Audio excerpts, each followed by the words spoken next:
ha re rapele morena le modimo wa kgotso wena ra bo sa feleng tata rona maodimo ke rona bana re le mekga e fapafapaneng ka raholo ena le hakwe le baetapele le bolatedi tlasa memo ya ditsebi le balebelli ba professional ho tla utlwa hore na malemeng a baetapele ba re etelletseng pele kwano haeba Basotho ba ba kadima menwana ebe ba tla etsetsa naheng ya Lesotho eng ho etlosa boemong bona bo e leng ho bona hona jwale ya masisapelo le mathata a setjhaba sena sa rantsho dipolao boshodu esita le tse ding tse ngata-ngata o le modimo o sa sitweng ke letho o tseba mehopolo ya rona bohle ka hara dipelo tsa rona ha se ka dithapelo tse telele o ka re utlwisisang hantle hobane o se o badile jwalo le pele re phahamisa maleme ya rona alfa le omega tlhaolepeletso ke wena e reng ha o botse ho se motho wa nama le madi ya ka kwalang re bulele o re tataise o hlonolofatse bohle ka hare ho holo ena lebitsong la hao le leholo ntate mora le moya o hallang amen. My name is Letsazo Kometsi. I work at the National University of Lesotho as a senior lecturer in the Faculty of Law.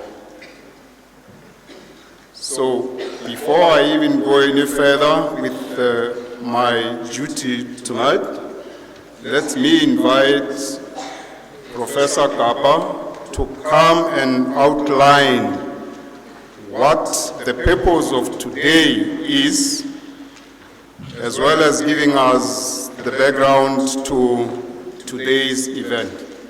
Professor Kapa, please, sir.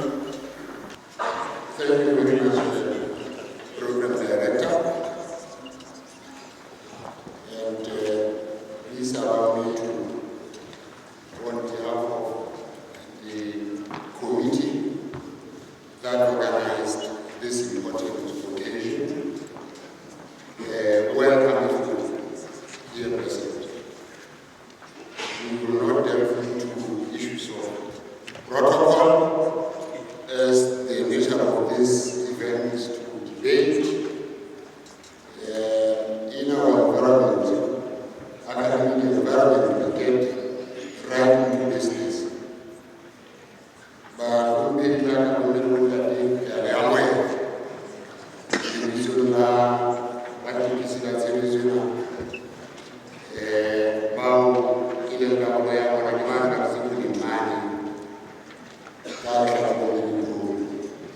and this structure, you will realize with me that since Lesotho held its elections in 2012, after instituting a series of constitutional reforms, in particular the adoption of the mixed member proportional electoral system, Lesotho's elections have been highly competitive.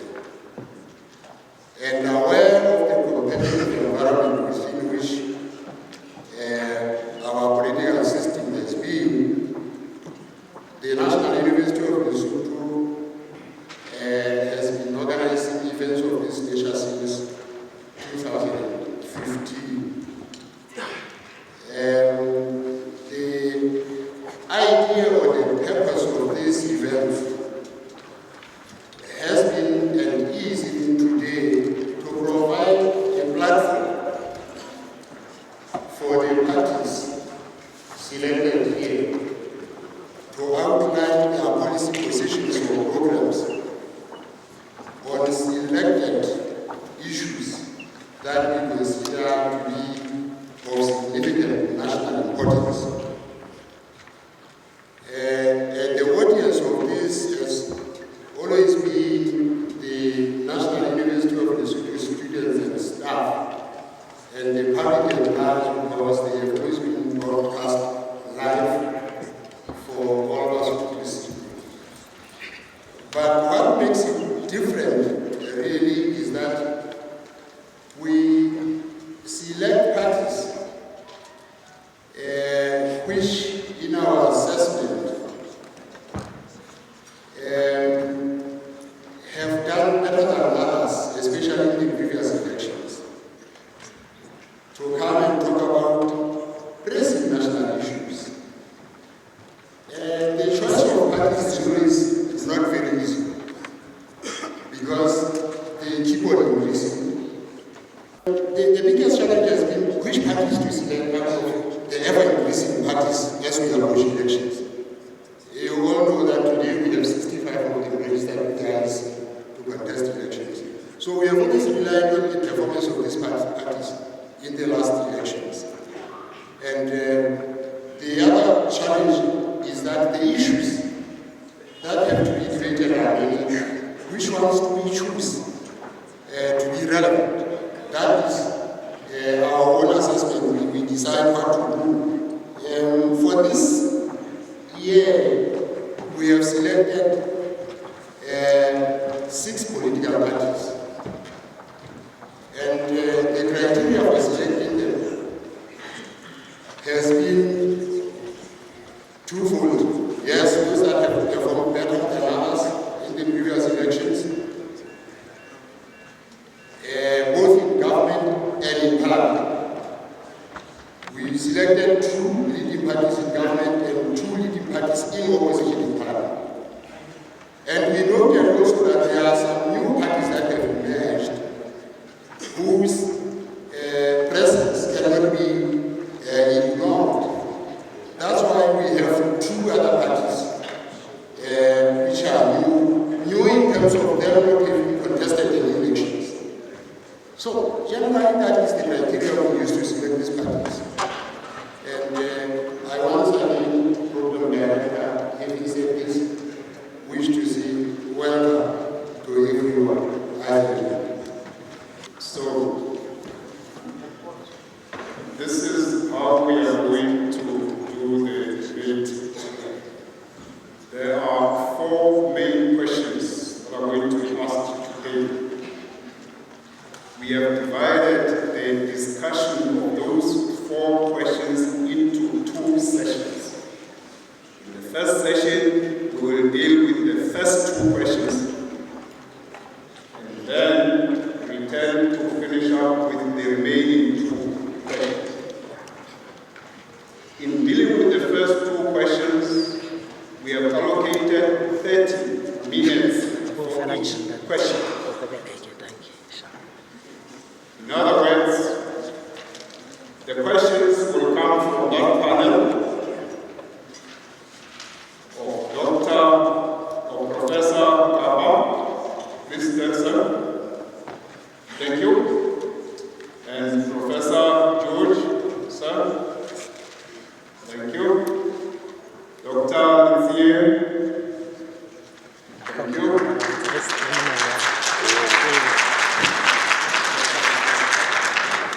We are waiting for the 4th panelist who will arrive any minute from now. So each one of those 4 panelists will ask a question. That question will be answered by each one of the representatives of the parties here on stage. Just one.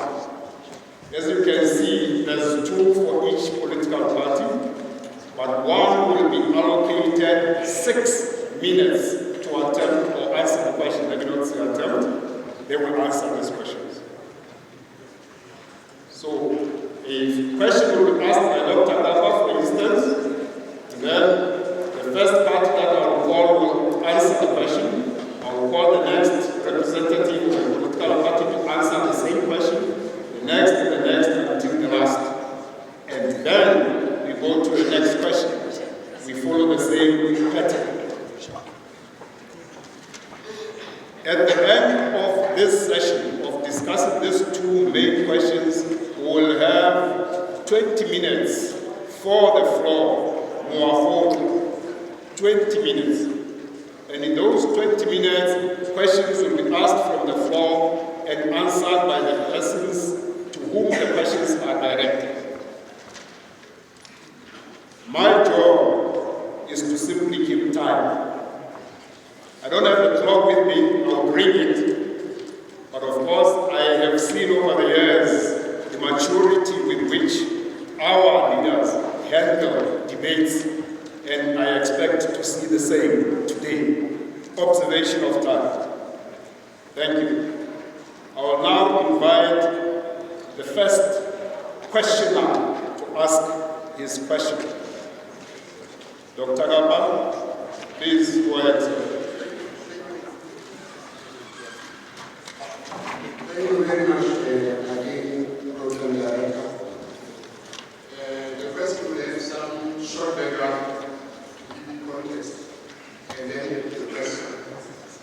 And since 12 elections, Lesotho has been characterized by political instability and security crisis caused by size and weak public institutions. In order to address these challenges, the country embarked on a comprehensive reforms program, which has, however, stalled following the decisions of both the Constitutional Court and the Court of Appeal. The question is now what is the position of your party on the value of reforms program? The second thing to it is, what measures, if any, will your party take regarding a stalled reforms program if it becomes government after the oncoming elections? Thank you. Thank you. The order in which the parties will answer this question is as follows. First, ABC. Secondly, AD. Third, BAP. Fourth, DC. Fifth, LCD. And last, RFP. Please use your 6 minutes efficiently. And now, invite ABC. My name is Wade. I'm the hero of the Philosophy Convention. In a very good question by Professor Kaba in relation to the instability that took place after the 2012 national elections for within the coalition after the 2012 elections. We have not been there. If the attitude of the politicians would have been so disciplined, so much that when they were given direction after failing themselves to administer or administer themselves, that mandate that was proposed by President Masile and President Bulgari from their commission's report of 1994, we would have been there, and even today we would have been here. Because the same recommendations recommended that there must be a national dialogue so that Basotho can discuss their own problems between themselves. Such a national dialogue was held in 1995. Declarations were made. The issue of stability in relation to security, it became one of the declarations within amongst the 13 declarations that were made in that dialogue, that the issue of security has to be depoliticized. But instead of implementing all these declarations that emanated from the national dialogue, emanated from the Masile and Bulgari positions, the government, the then government, overthrew itself. And these declarations were not implemented. There came again in 1998. 1998, you know, President was here, Ford was here, State was here. They made another connection in relation to the instability, which were propagated by politicians within the security sector. Still, those recommendations have not been implemented from my commission's report. We are here now, and this issue that we are talking about is because of the intransigence of political leadership in Lesotho, when they are being advised to take direction that might bring instability in the country, they don't do that. Actually, if all these declarations would have been implemented, we couldn't have had the current reforms program that we're talking about. Because all the 7 thematic areas that the NRA was dealing with in the reform program do appear here. The declarations here that have been written in this book is not reform program, it's a report. The declarations here from here. It talked about the reforms of the judiciary, the public service, security, parliament, media, and others. And the same thing, those are the issues that we have been discussing in the 7 areas in the NRA. At the same time, we dealt with this, which have not implemented, when they're supposed to be implemented by the parliament, the government of the day throttled the dark. They made sure that all the reform process that have been taken by the NRA does not see the light of the day. That's the response. Therefore, as the ABC, we are determined that after taking government, after the 7th of this coming month, we are going to resuscitate the reforms which have been aborted by the current leadership in government. Thank you.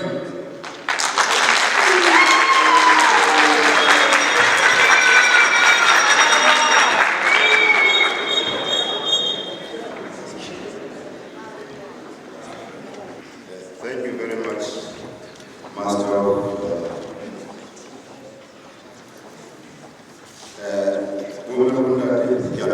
My name is I'm the deputy leader of Alliance of Democracy, AD. On the questions that have been asked, we as AD, we fully support the reforms agenda and the reforms program. One would know that during the 4x4, National Reforms Authority was formed, and thereafter things were supposed to go forward. Unfortunately, the parliament was dissolved, collapsed, and recalled, and all those laws, we know what happened. But our position is that it would have been better if those laws saw the day, because in those reforms, the Constitution and the electoral law, part of it was going to be used for Lesotho. Unfortunately, everything collapsed. It is my understanding that this program was given a time frame. For more than 2 years, nothing happened. Parliament was dissolved. It was resolved to do the work for a week, which we know now that it was a procedure. And we have to admit, as people who are responsible, that we have failed Lesotho. We fully support the reforms and will do all it takes in this coming government, when we are part of the government, or even if we are in the opposition. Our desire is that within the first 6 weeks,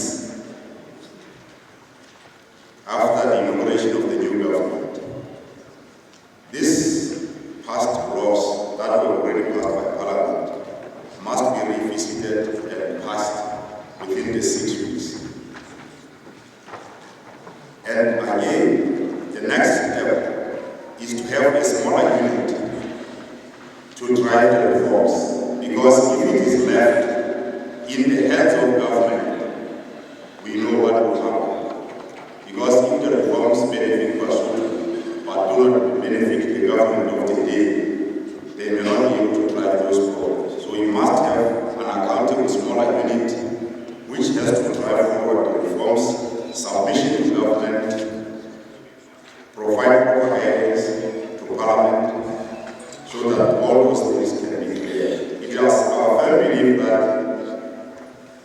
without the reforms, this country will become a failed state.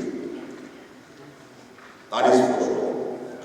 One particular organization may survive out of this mess we are in, whether it's one political party or two, but in few years to come, without the reforms, we will not have what we call Lesotho at peace with itself. With these few remarks, I think I have put our opinion on this particular issue. We fully support the reforms. Our understanding is that within 6 weeks, following the inauguration of the new government, everything has to be clear in relation to the laws that were passed, but that were cancelled because procedure and the calling of Parliament was not in compliance with the law. I think I have talked enough, and we have been given 6 minutes, and I'm told I have 2 minutes, which I can maybe invite my colleague if he has something to say. 1 hour, 2 minutes. Thank you very much. Thank you very much. My name is Finger John. I also have to give the position of 80 on the issue of reforms. Of course, my interpreter has already mentioned that we cherish that flagship program. The reforms, we see them as very pertinent to our political progression. And as a result, we will ensure that the configuration of the government, when we become part of the government, is such that one ministry is commissioned and dedicated towards ensuring smooth and timely implementation of the reforms. Apart from that, we believe that, of course, there should be an independent unit that will make sure that implementation of the reforms is done tirelessly as stipulated. The number of weeks that we believe will make it possible for us to recover the lost time that we have lost in terms of the reforms. We have really lost a precious program that could have been implemented in the past Parliament. But we believe 6 weeks is enough for us to recover that during the next Parliament. Thank you. Thank you very much, Program Director. Allow me to pay my respects to the Vice Chancellor and his team and members of the diplomatic corps I see in the hall, and to my colleagues stage here. Let's just talk about why the reforms. Why do we need the reforms? There's nothing mystical about it. The cause of the crisis that this country is in is patronage politics, translated into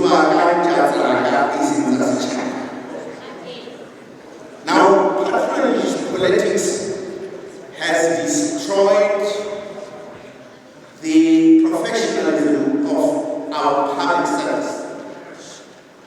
Our process is in shambles. More importantly, it has engendered political instability in the country because we politicians have decided to politicize the institutions, particularly the security institutions. The LDF, the MPS, including the diplomatic corps, the public service, all of those have been so politicized that even a cleaner in the office is hired on a political basis. Thirdly, we have very weak institutions of accountability. Parliament, the DCO, Accountant General, the courts, the police, you name them all, because all of these are appointed on political basis. Thirdly, too many political parties, I always say, if there is an industry that grows in this country, it is what is called politics. It is an only growing industry. But most disastrously, governments over the years have been taking all of the resources of this country to feed the monster that is the political industry. For example, a very huge cabinet, 37 presently now. If those of you who recall, in 1966, Travis Lerota's cabinet was on 8, that Democracy's cabinet in 1993 was only 12. But patronage has blossomed the political industry. Fourth cause for reforms, mismanagement of the public purse, which has resulted in the defocus from creating jobs outside the state. And so this is why we need reforms. It's not like because we are advised by Masini or anything. We needed reforms as a country in order to ensure that our country and our economy can function properly. Now what has happened is that it has been deliberately aborted by the political class. The theme for reforms of the situation has been aborted deliberately by the authors of the crisis that we are talking about. Now, it behoves on this nation to salvage the reforms, and we know what we have to do is to elect the BNP so that we can actually track the reforms. That's all that we need. Elected the BNP because it is a party that understands why this country is in crisis and will reform, will use all of the work that has been generated by the NRA in order to reposition this country so that we achieve the result we want.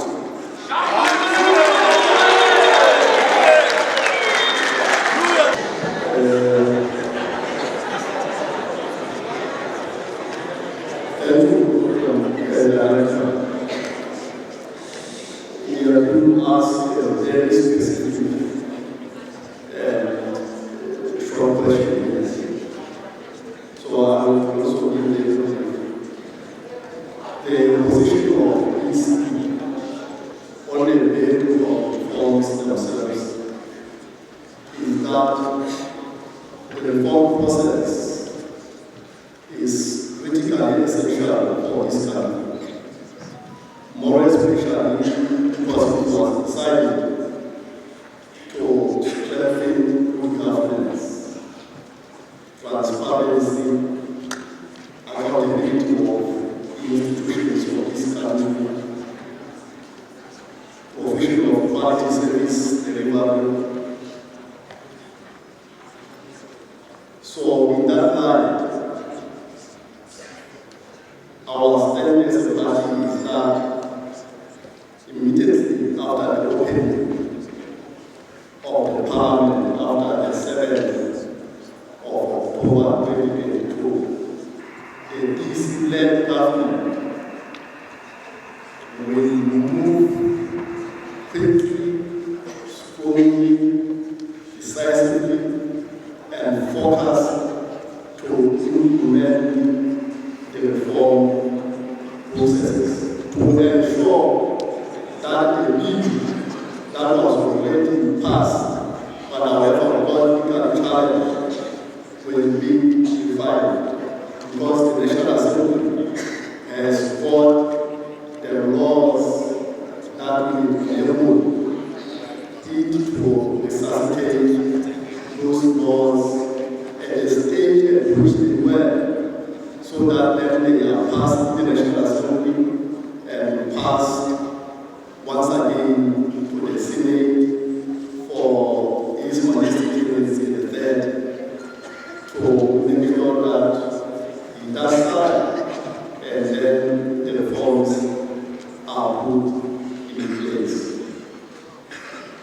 We cannot shy away from the fact that the peace, the stability, the growth of the economy depends solely on those renewed laws of this country. So I also submit program director.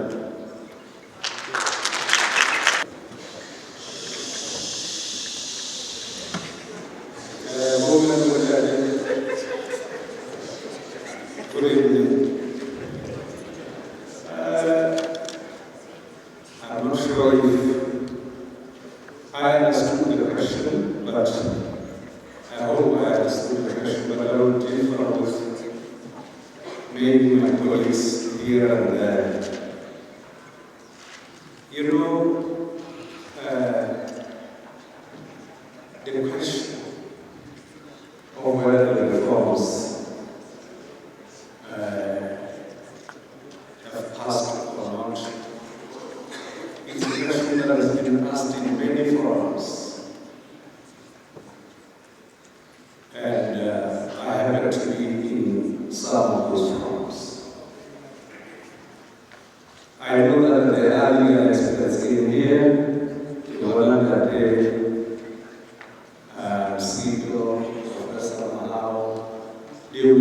are authorities on this, but I would like to just share with you some of the thoughts that other people have.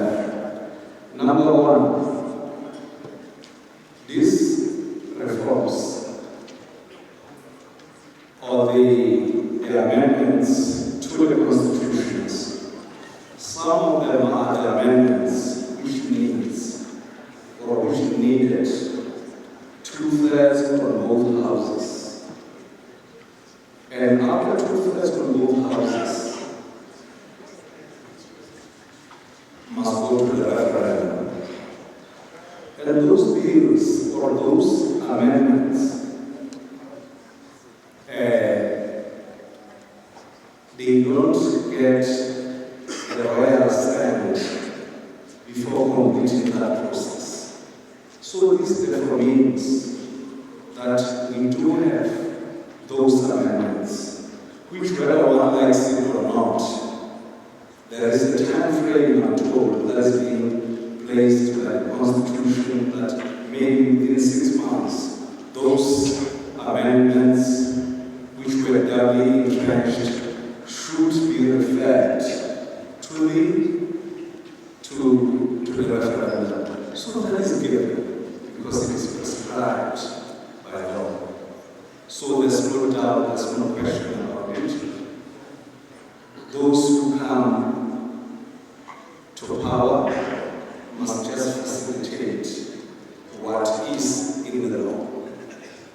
Now the second amendment,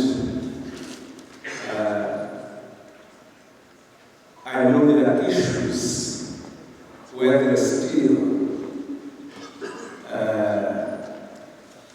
no understanding, no consensus between certain parties, like the Senate and the National Assembly. We, as the Lesotho Congress for Democracy, we strongly believe that on those issues, we will not just go into Parliament and just push them through, because we have seen what tension they have raised. We need to massage one another. We need to engage one another more. We don't need that you have the chiefs on the other hand complaining, we need to find a common ground. And so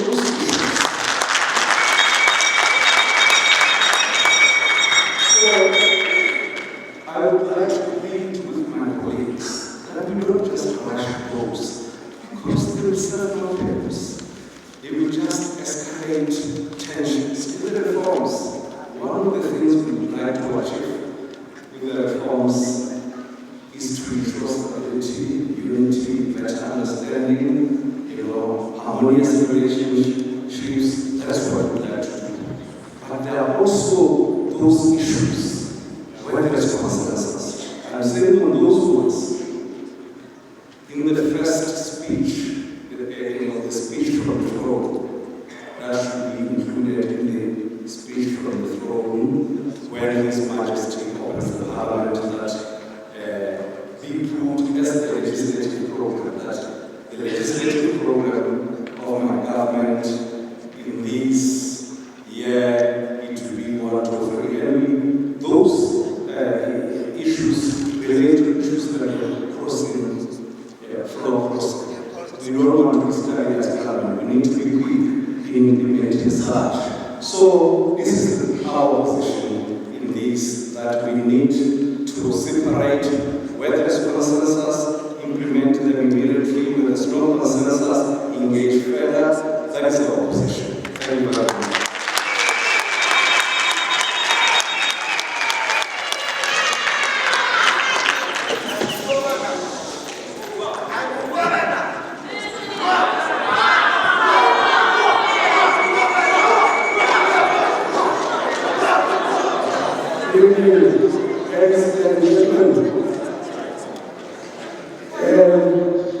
First point that His Majesty put very strongly in opening the current council was exactly to implement reforms.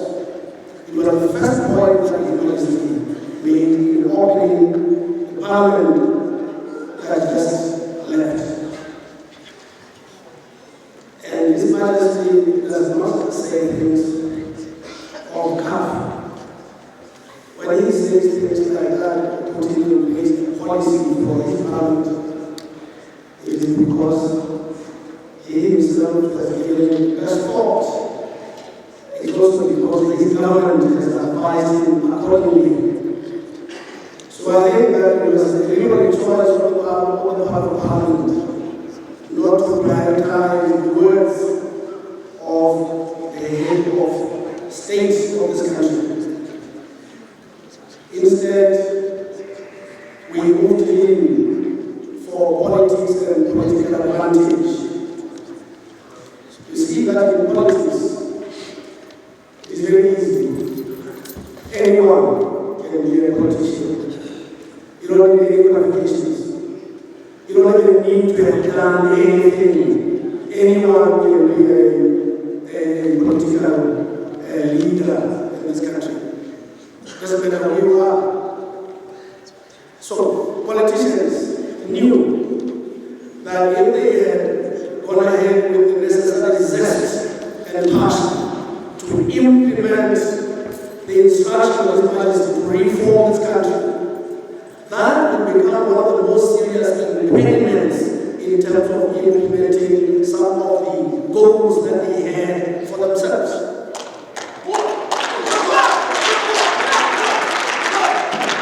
So they chose instead to politicize everything. And by so doing, not implementing the reforms program, we squandered great opportunities, including the chance to impose accountability on our systems and processes, professionalism of our institutions,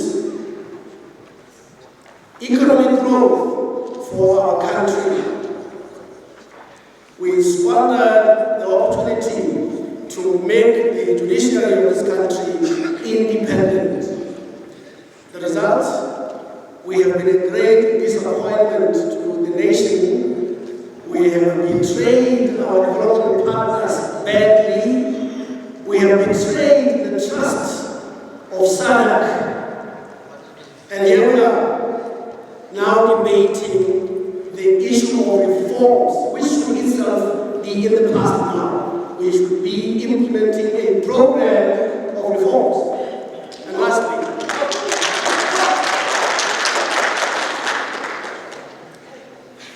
when the RFP comes into Parliament, in the first 100 days, the top priority will be to implement the reforms. Not only because this matter is being discussed now and dangled as the most important, but because we cannot move forward at all if this country continues which it has adopted, this country is going nowhere unless there is a reform. And the reform will be promised on meritocracy. That is the only way we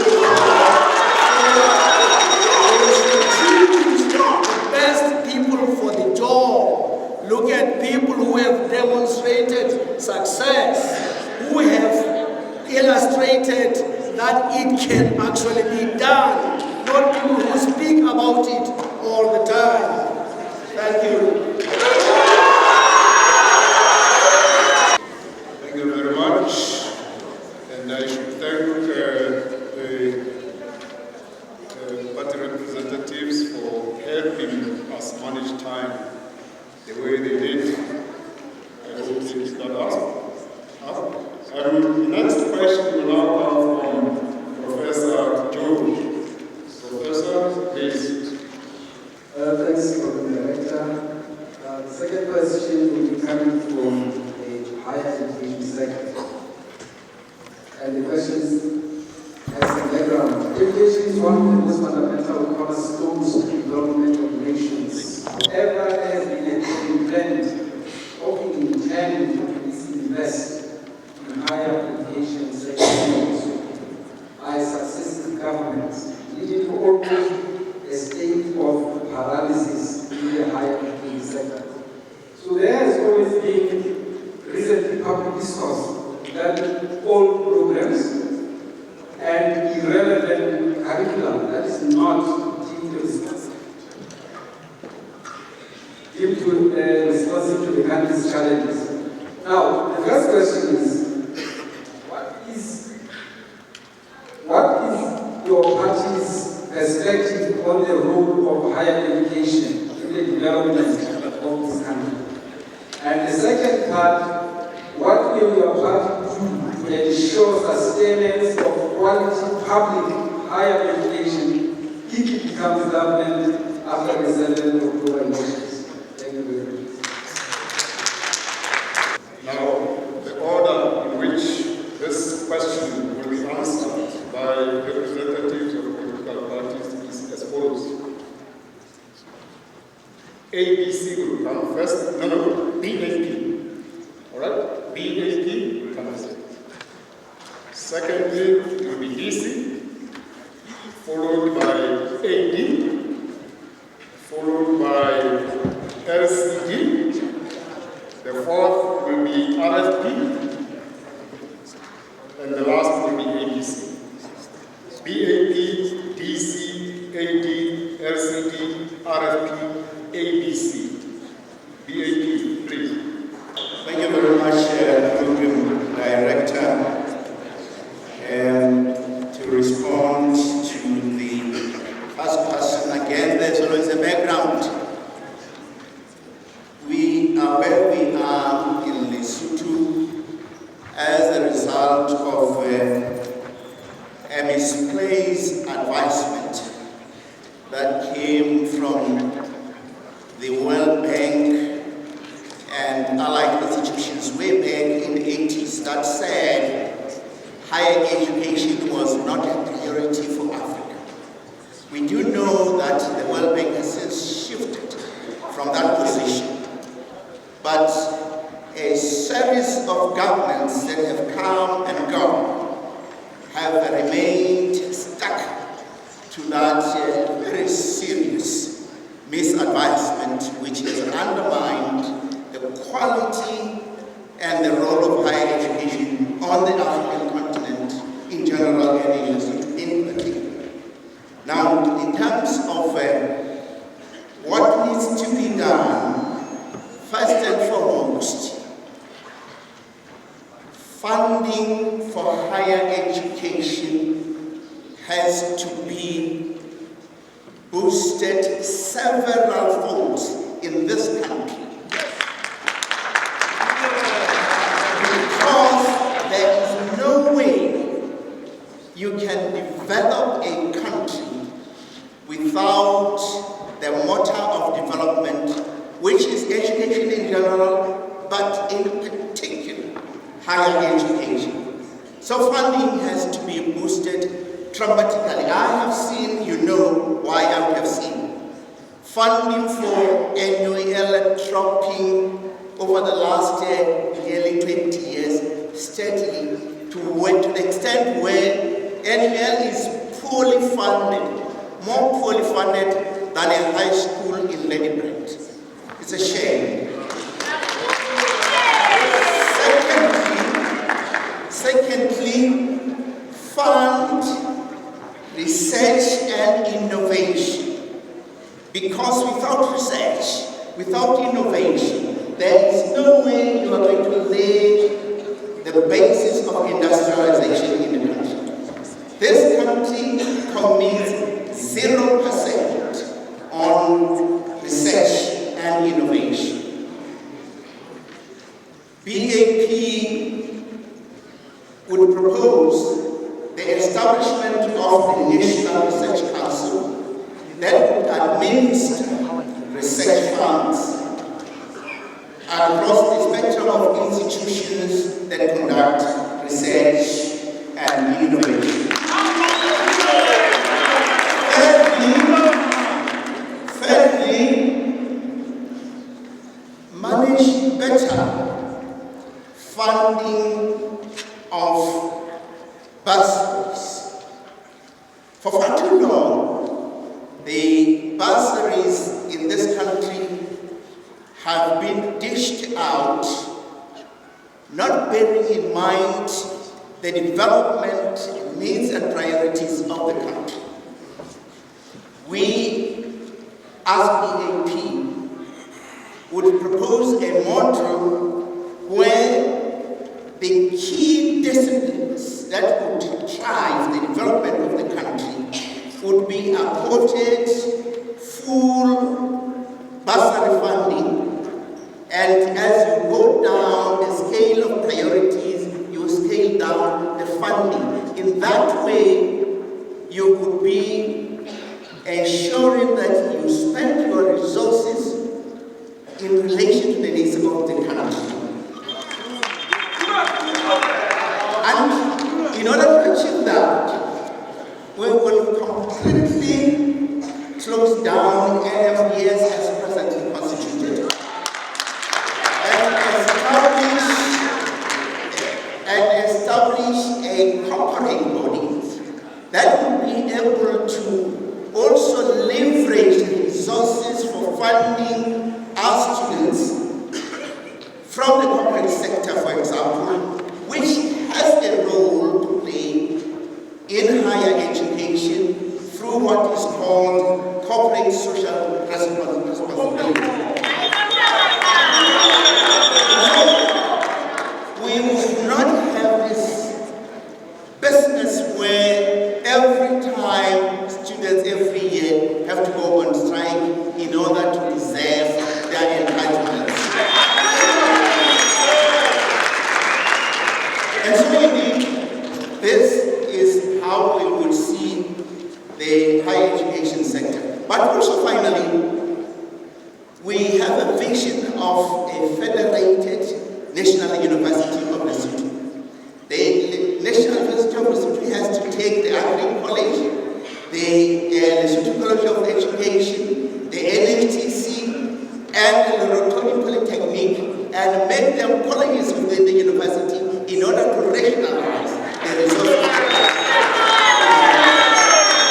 and diversify programs so that we don't send Basotho students to go and study in foreign countries where we are spending money which ought to be helping in the growth of higher education in the country.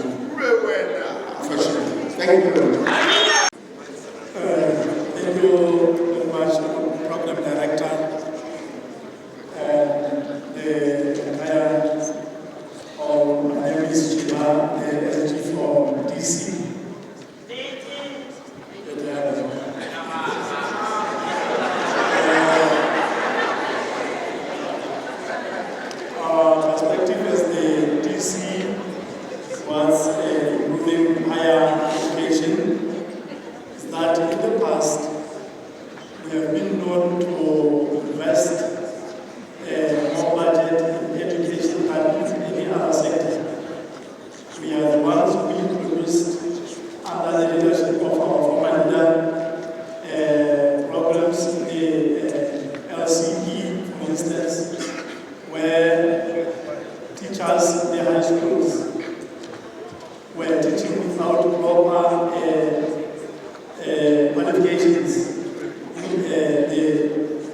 the programs that are responsive to our challenges as the nation. Because some of the programs have been there for so many years, yet they are not helping us to push our economy, to push our new ideas. As the DC, we are going to introduce more programs that will enable us to have rare skills that can be exported to other countries. In that way, we think that will help us a great deal. Thank you so much. Thank you, Program Director. I am here to respond on behalf of Alliance of Democracy on issues that have been raised regarding higher education sector. Clearly, the remarks have been stated, and the first thing that we as AD advocate for in the incoming government is that higher education has to be separated from basic education as an ministerial position. Because you will find that once you have a basic education and higher education, when challenges come, sometimes the ministry gets biased to the basic education and higher education in terms of funding, decision-making process and everything. So that must be separated from the basic education, and that will also help in terms of policy direction for higher education. We have an independent directorate which is called Council on Higher Education. That has to be independent, and that has to guide the government decision in establishing new institutions, new programs, in also making an informed assessment on the requirements of higher institutions.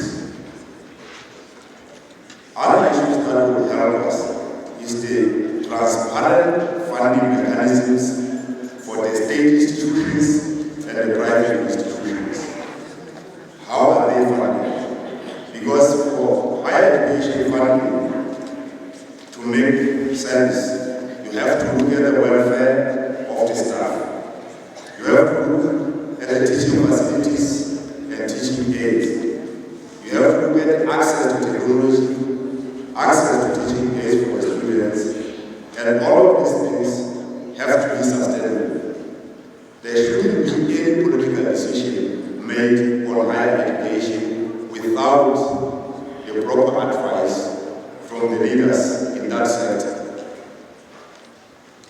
Coming to the priorities of the programs that have to be done, we have to have a link between the National Planning Commission, which has been highlighted over the years, to provide a clear guidance on which programs are of the priority for this country, and clear employment opportunities and economic development. We are always saying in Lesotho, we need this particular skill, but I can ask you, sometimes you will train 20 doctors, but when they finish, you can never see a clear directive from the government that we need 5 doctors here. People who go to engineering, when they come back, you don't have a clear structured program that we need 10 civil engineers. When they arrive in this country, they shouldn't spend 2 to 3 months without a job. And once we have a gap between professionals finishing and having employment, they will move elsewhere.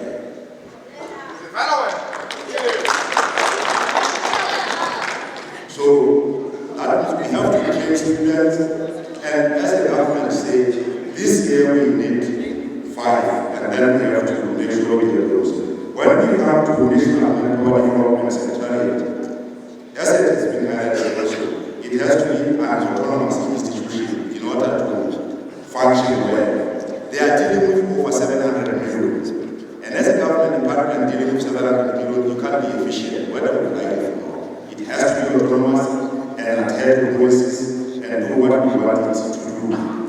And the programs that need to be funded, we have to shift away from the mentality of having only science-based subjects, you will see that nowadays, even artists, musicians, people who are doing modeling and all other fields, if you fund them, some of our kids here will have a great meeting. When we come to sports, NMDS must have a dedicated funding to take our own kids from here to go for trials elsewhere over the whole world.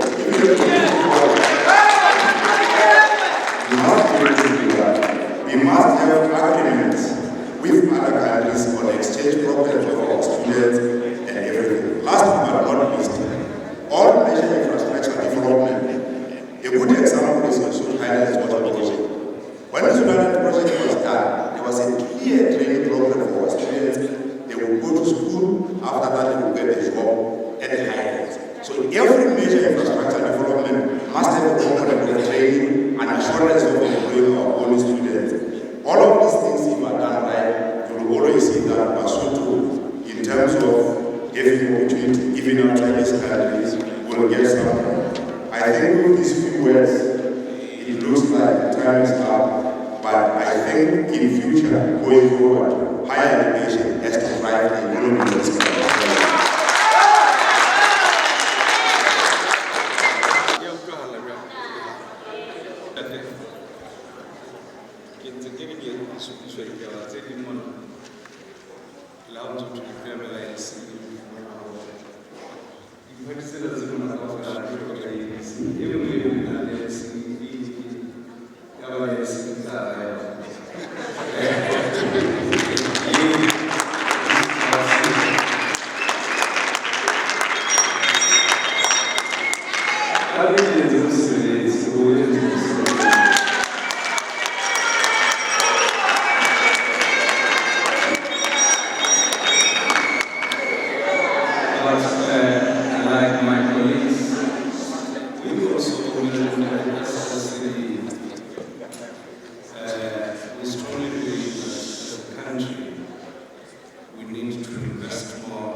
We need to invest more in our country.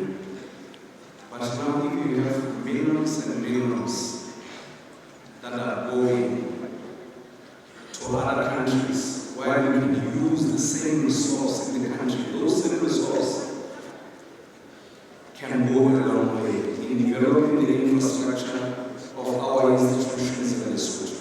So I think where we need to start is to find a way of reducing the number of students going outside the country. And we don't do it by just denying them the opportunity, but by providing those programs in our institutions. I think we need to address that. That will, in a way, ensure that there's a lot of money invested here at home. That's point number one. Point number two, because of this concern that we have that from time to time, a lot of money or the amount of money given to the institutions of Ireland is being reduced. I think we need to consider using the loans that are being given to students and saying the money must be collected. You know we are not even have to collect that money in this money. People are just fighting the government over the tenders of who will be administering that, which is a big problem. I think we need to agree that the money that should be paid back as a loan for the students who have gone to universities, part of that money must form a fund that will be used as a subvention for the institutions of higher learning, in particular the National University of Lesotho. Doing it that way because the problem is funding, readily funding. The third leg,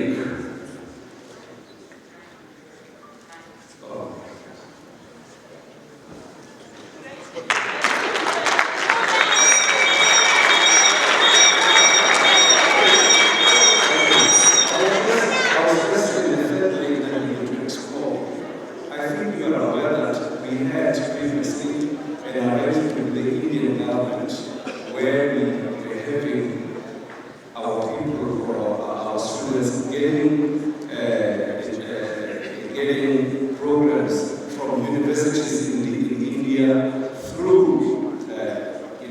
online teaching. We need to explore that as well, so that our institutions here can work the best in the world and get the best education.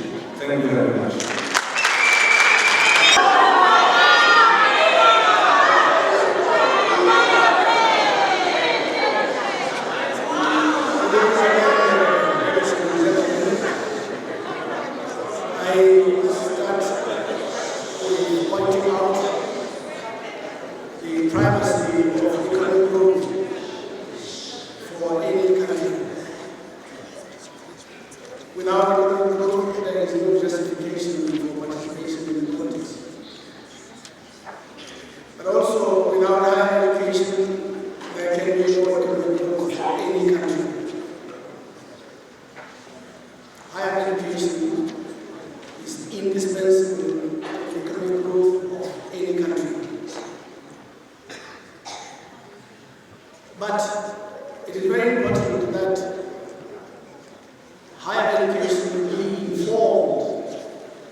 what curriculum we offer at tertiary education. As we speak, the productivity of a Lesotho annually is 60,000. The productivity of a Muswati annually is 284,000. The productivity of a Botswana annually is 313,000. Lesotho goes almost 5 times, so that every day a Botswana produces 5 times what a hard-working Lesotho produces. Why? The single reason is inappropriate education.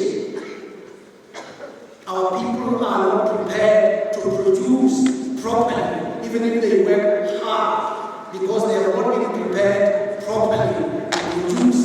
And for in terms of creating the necessary production. That is why we are an economy that always imports more than it exports. Because if we only have hard, we produce very little of what we need. The other thing, government will look to improve on the curriculum at higher education. We will not impose it, but we will negotiate with higher education authorities so that we can strengthen vocational and technical education, so that we can strengthen artistic studies.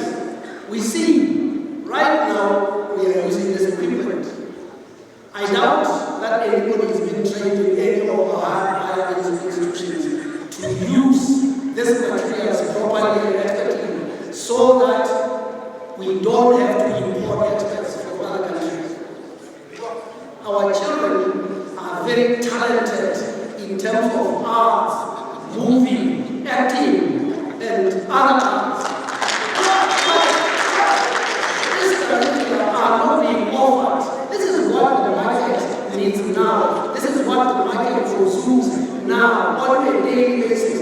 We see it in the streets, but we are not doing anything by way of research and development to end up doing the right thing with our money. The other government will work to look at also the structure of investments in higher education. Where do we get the money and how do we spend it? We will have to study this. We look at it. Is it fine that you sponsor a higher education a child from a very poor family, and you also sponsor a higher education equally the child of the Prime Minister? That is a little bit ridiculous. We should look at that objectively and look at ability to pay. And it is important that we do not spend too much money at higher education institutions internationally, state. We should import the experts so that we produce what we need in higher education right here on our own. It is important that we should work to look at, for example, the southern market. What is needed there? And we should respond accordingly. We are a small country. We will not employ everyone. But if we look at the wider market, the southern market, the African market, we are able then to get our students employed in those and then we are able to get a lot of money coming into our borders because we are exporting smart people that have been educated properly. Thank you very much.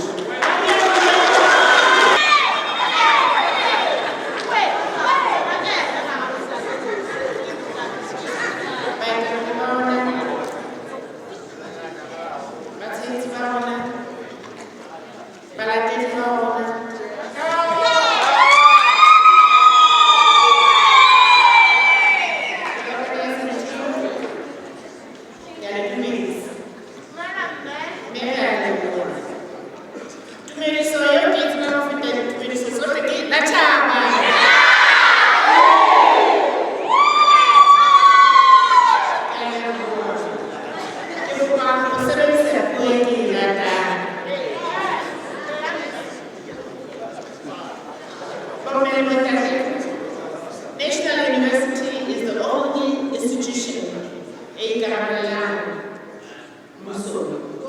Maintain Abotaro, Kimus, Chalate, Sebesan, Yonita Salvation, Itaha, Muso. Inside National University, Cabinet of Africa, 1911.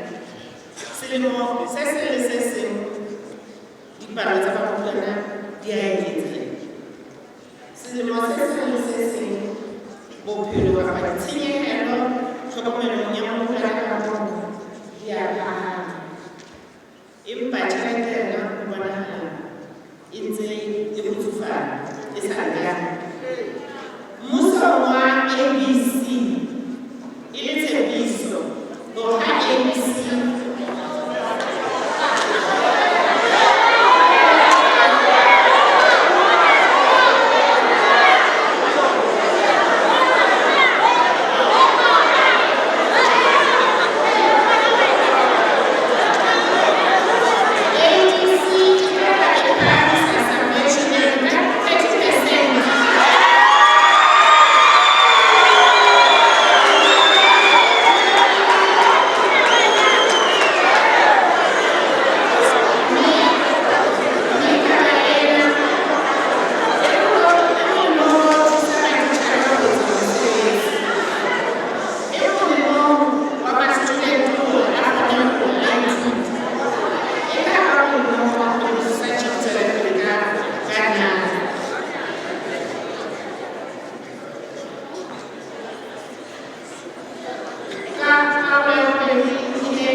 National University in Ghana, Council on Higher Education in Ghana, impact the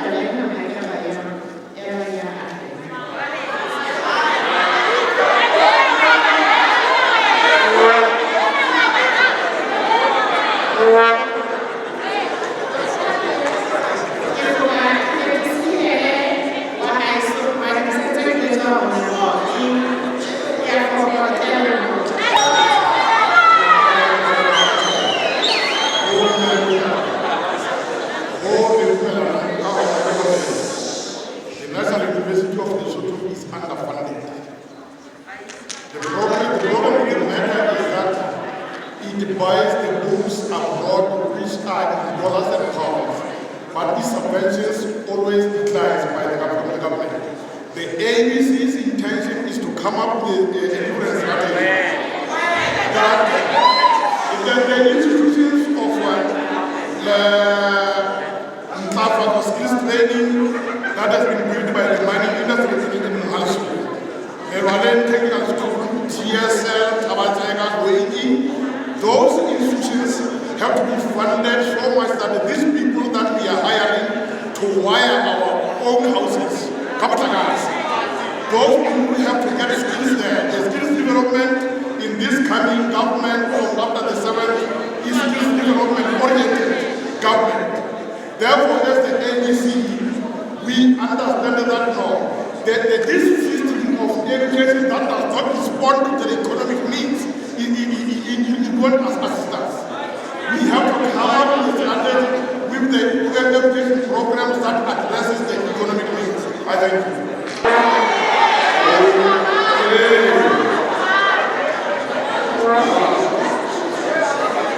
Is time for questions from the floor.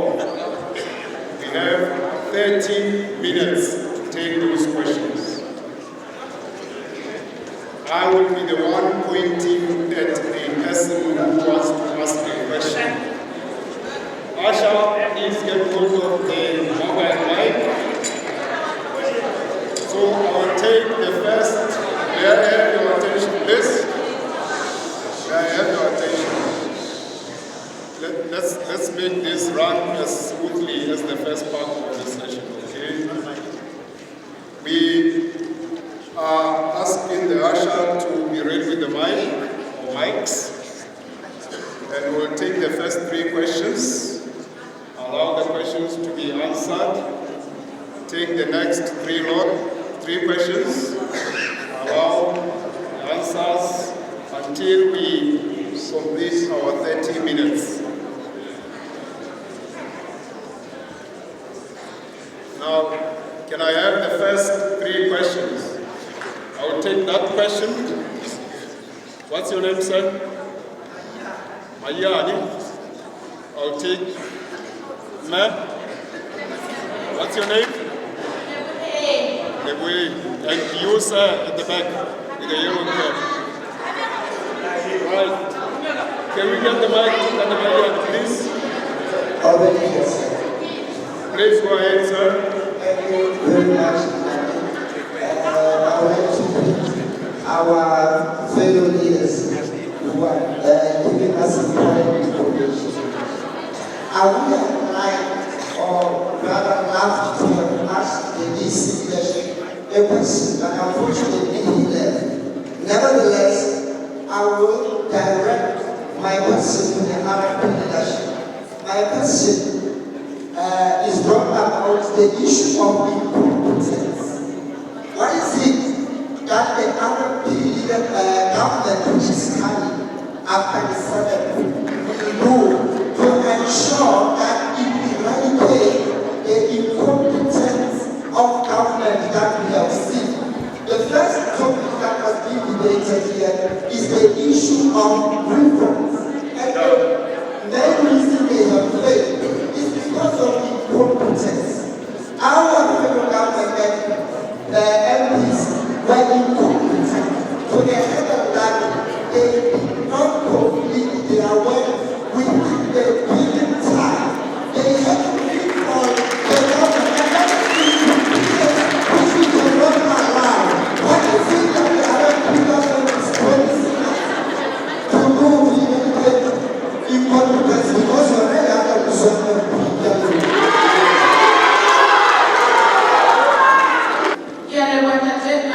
My question is directed to the ABC.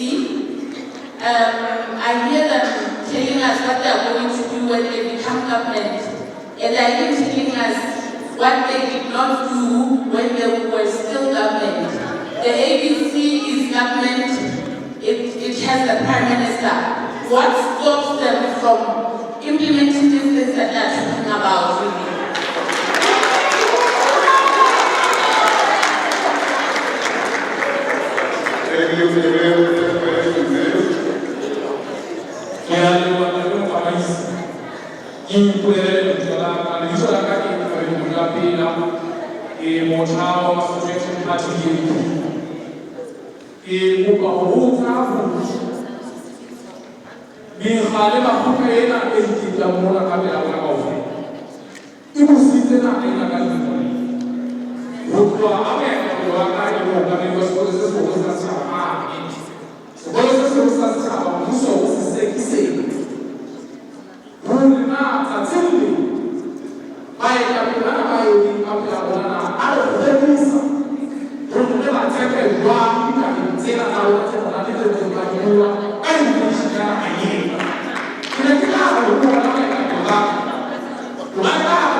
because we appoint people without being informed by their prior competencies. This country is being served by people who have not proven their abilities in any way. We appoint chief accounting officers, principal secretaries, on the basis of their acrobatics on the field of politics. The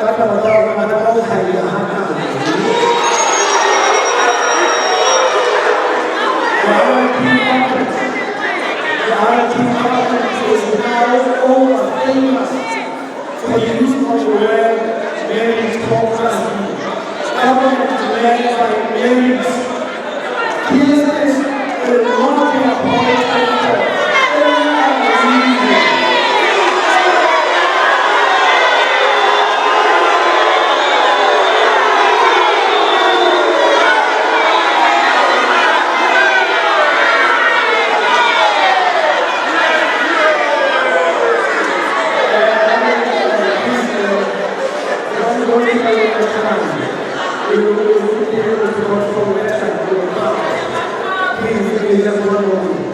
Yes, so I say the RT government has resolved never ever to appoint anyone on the basis of political affiliation.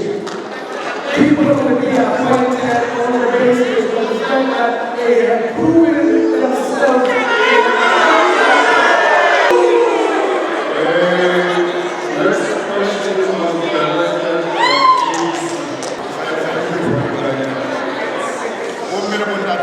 The fact of the matter is that you know that this country, according to coalitions in 2012, that coalition did not sustain, it collapsed.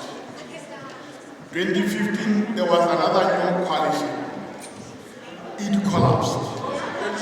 2017, there was another new coalition. It collapsed. Therefore, it's unfair to say the ABC wanted to do while it was in government.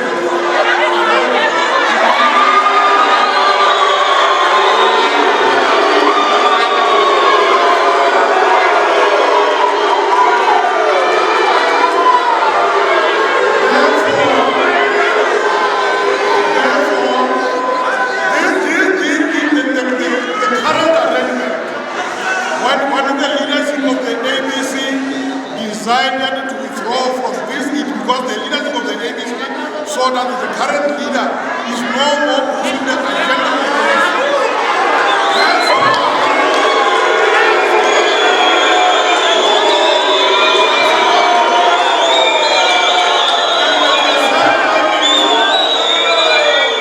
The current Prime Minister, after the ABC had left the government, he pronounced himself at the State House, where he informed the new government that he has been advised by the sitting there.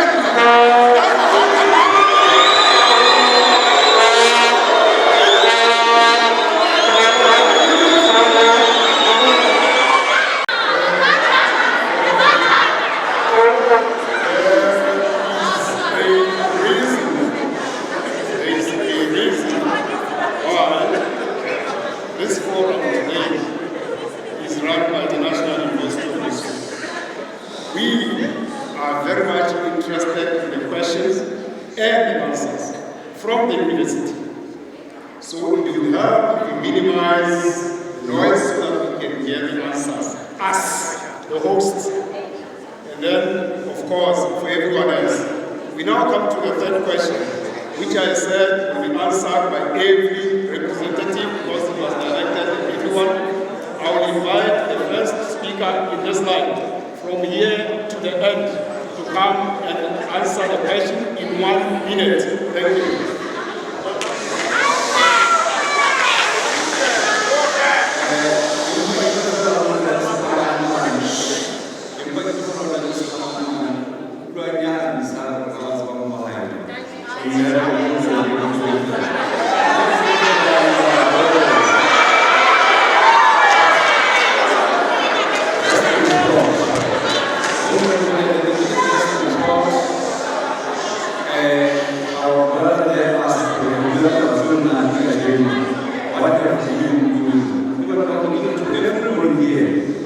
you all know that before 1994, the scholarship in this country was for the privileged few.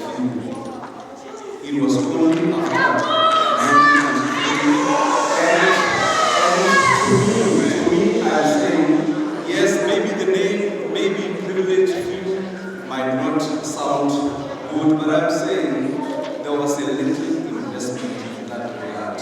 After 1993, it has multiplied more than tenfold. These two questions are closely related.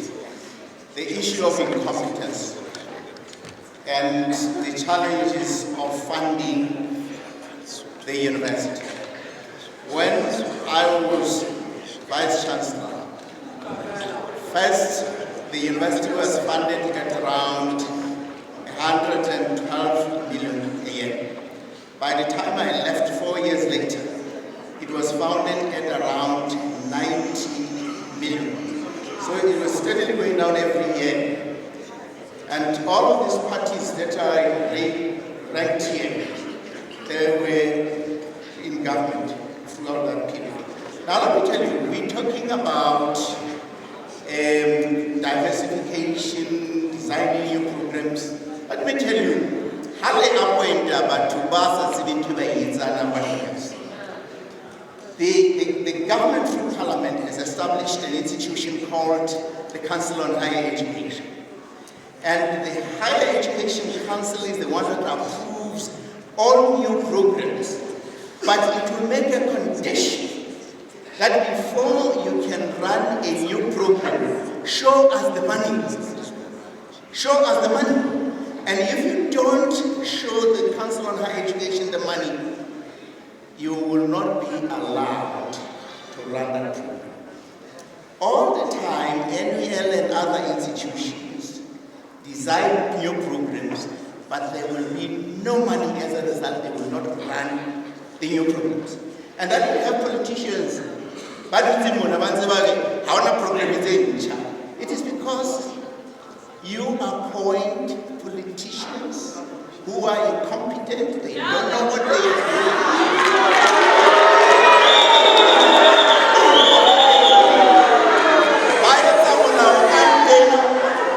They make a law that says in order for a program to be run, there must be new money.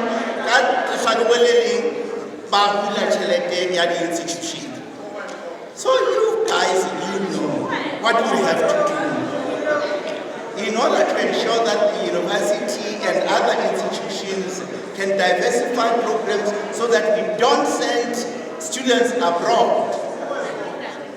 Ensure that you fund the institutions properly in accordance with what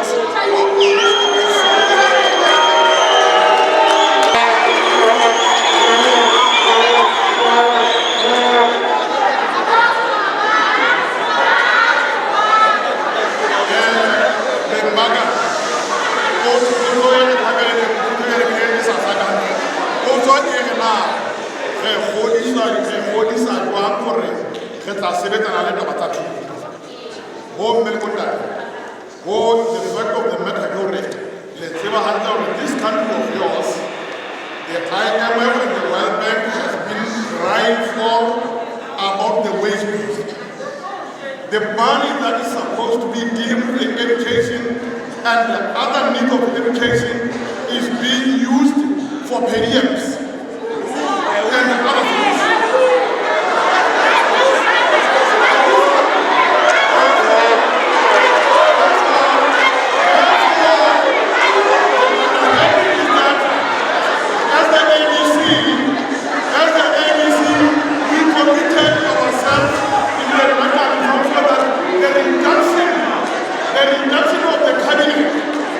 The reduction of the cabinet, which is where more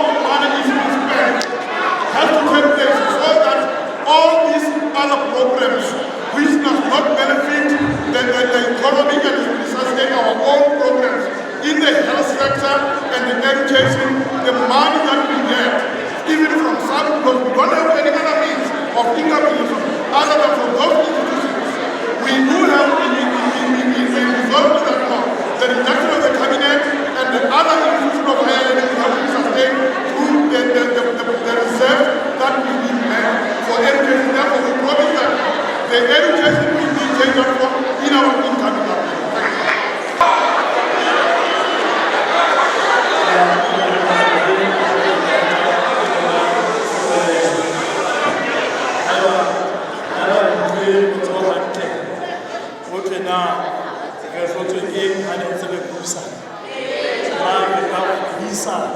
batho jwang kapa ba kgethileng hore na re tla etsa eng. Jwale rona haeba nako e teng ke hore Lesotho ile ka ba bona kgaoho ya dikolo ka matla ke tlasa boetapele ba bona ha re jere mmuso kgaoho ya dikolo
And all of us on this table, starting from the extreme right, we have been at the table of cabinet, starting at this hour.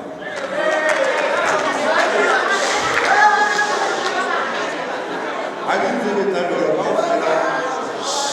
that you want to make a deputy minister ABC, that you have, that you met all of us. Then night, so in a given organization, a civil education sector, all of us are asking that we have to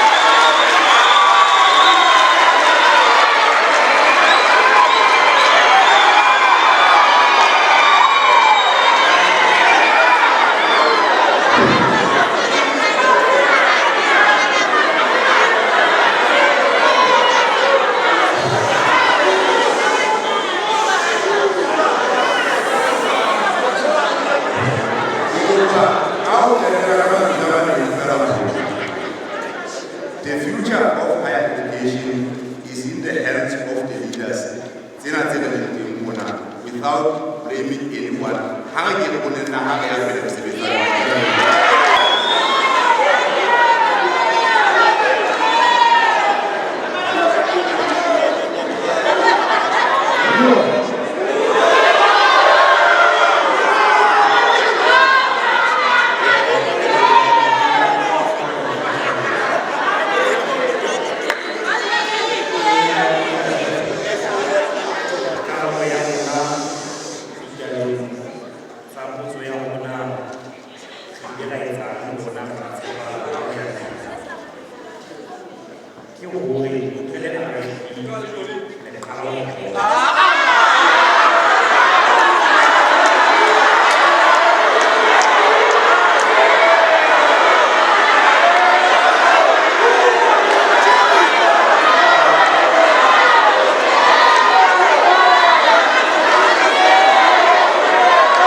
I see how much time we have left.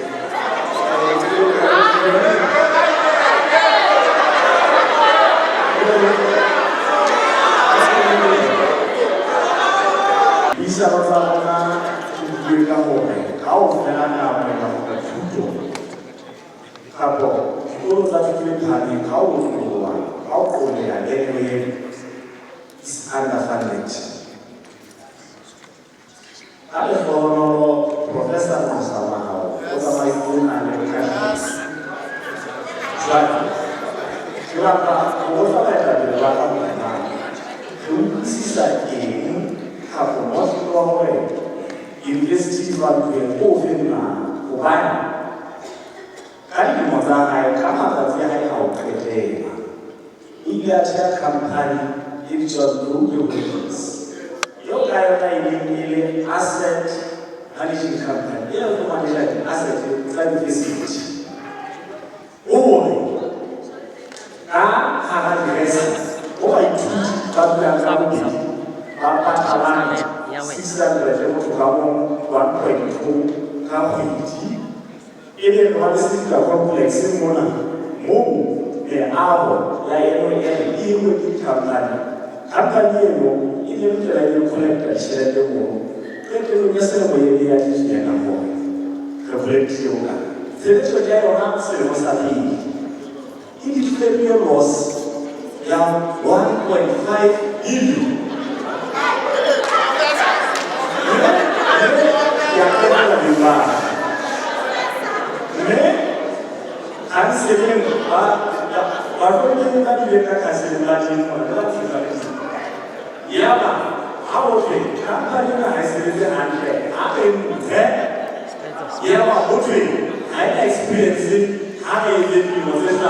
Five years of 1.5 million loss every year.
Last year,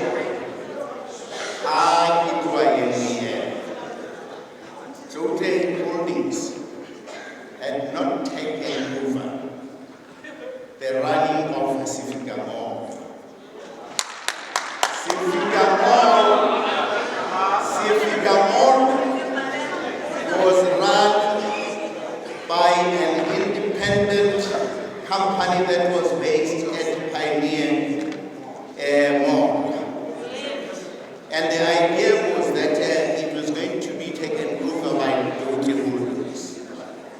That is the time I left NUL. So all of these concoctions that have been working in this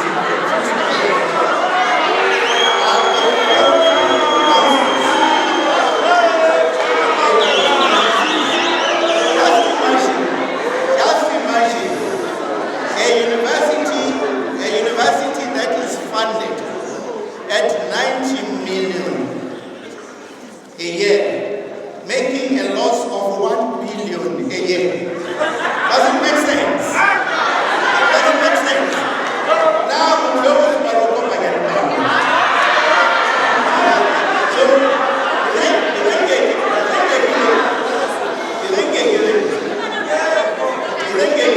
when I left the university,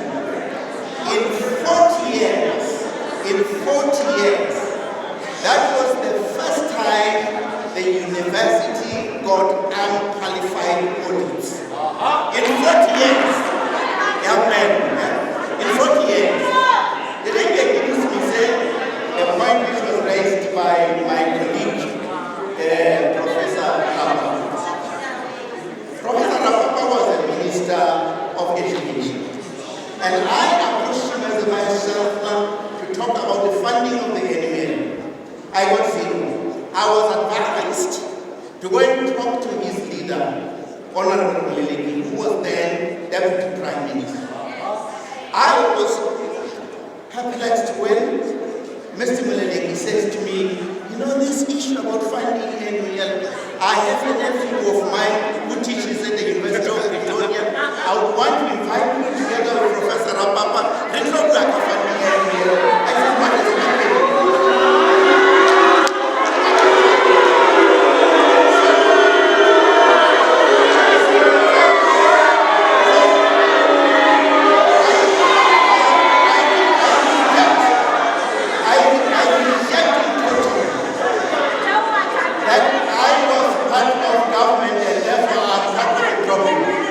About the ABC.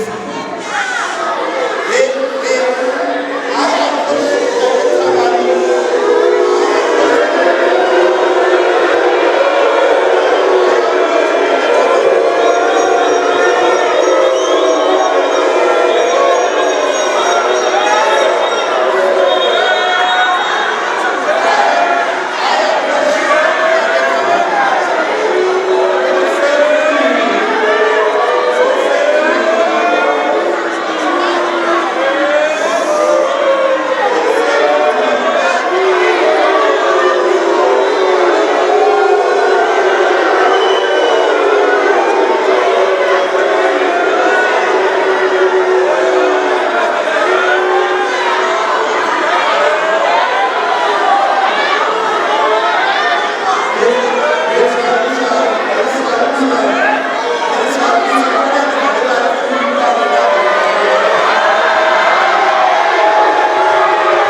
to strengthen the autonomy of the CEO. But the better that the question was talking about the problem that happens between LMS and the university. That sometimes, even now, the strike is about to come. I think the problem we are having there, things are done at an 11th hour. I think the university needs to address the issue so that they get the applications on time. I think that is very important because if they receive the applications on time, they will in turn also be submitted to an MPS on time. I'm not sure because I've never been to the administration. You can better deal with that, but I suppose that more of everything is done on the 11th hour. I think we need to consider the issue of time so that everything, the processing of the applications can be done on time and be submitted to the human power on time.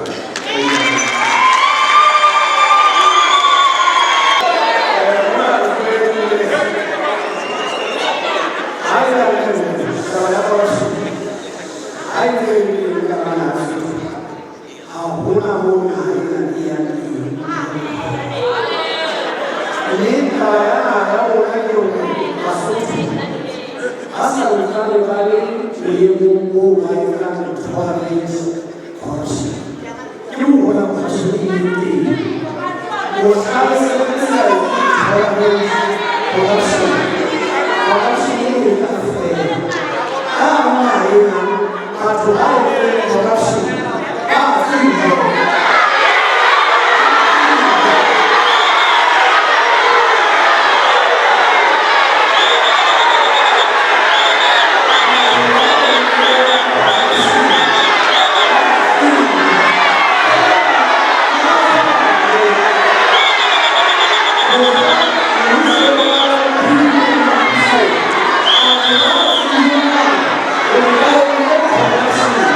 Não,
constituting a threat to human rights and compromises the prospects for a country's economic development. Lesotho contributes to see a sharp increase in violent and non-violent crime. Lesotho has a murder rate of 44 every 100,000 people. And we want to look at the global average is 7 people per 100,000. At this rate, Lesotho has the 6th highest murder rate in the world and the highest in Africa. Now, our question to all leaders. How does your party plan to tackle this problem? And what are your specific time frames to that regard? The question is once again, how does your party plan to tackle this problem? And what are your specific time frames in that regard? Thank you. Thank you. The party representative will tackle this question in the following order. The first party will be AE, followed by BAE, followed by DC, and then FFE, followed by ABC, and the last will be LCD. May I invite AE to come and answer the question? Thank you.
Kita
politicization at the top, and that politicization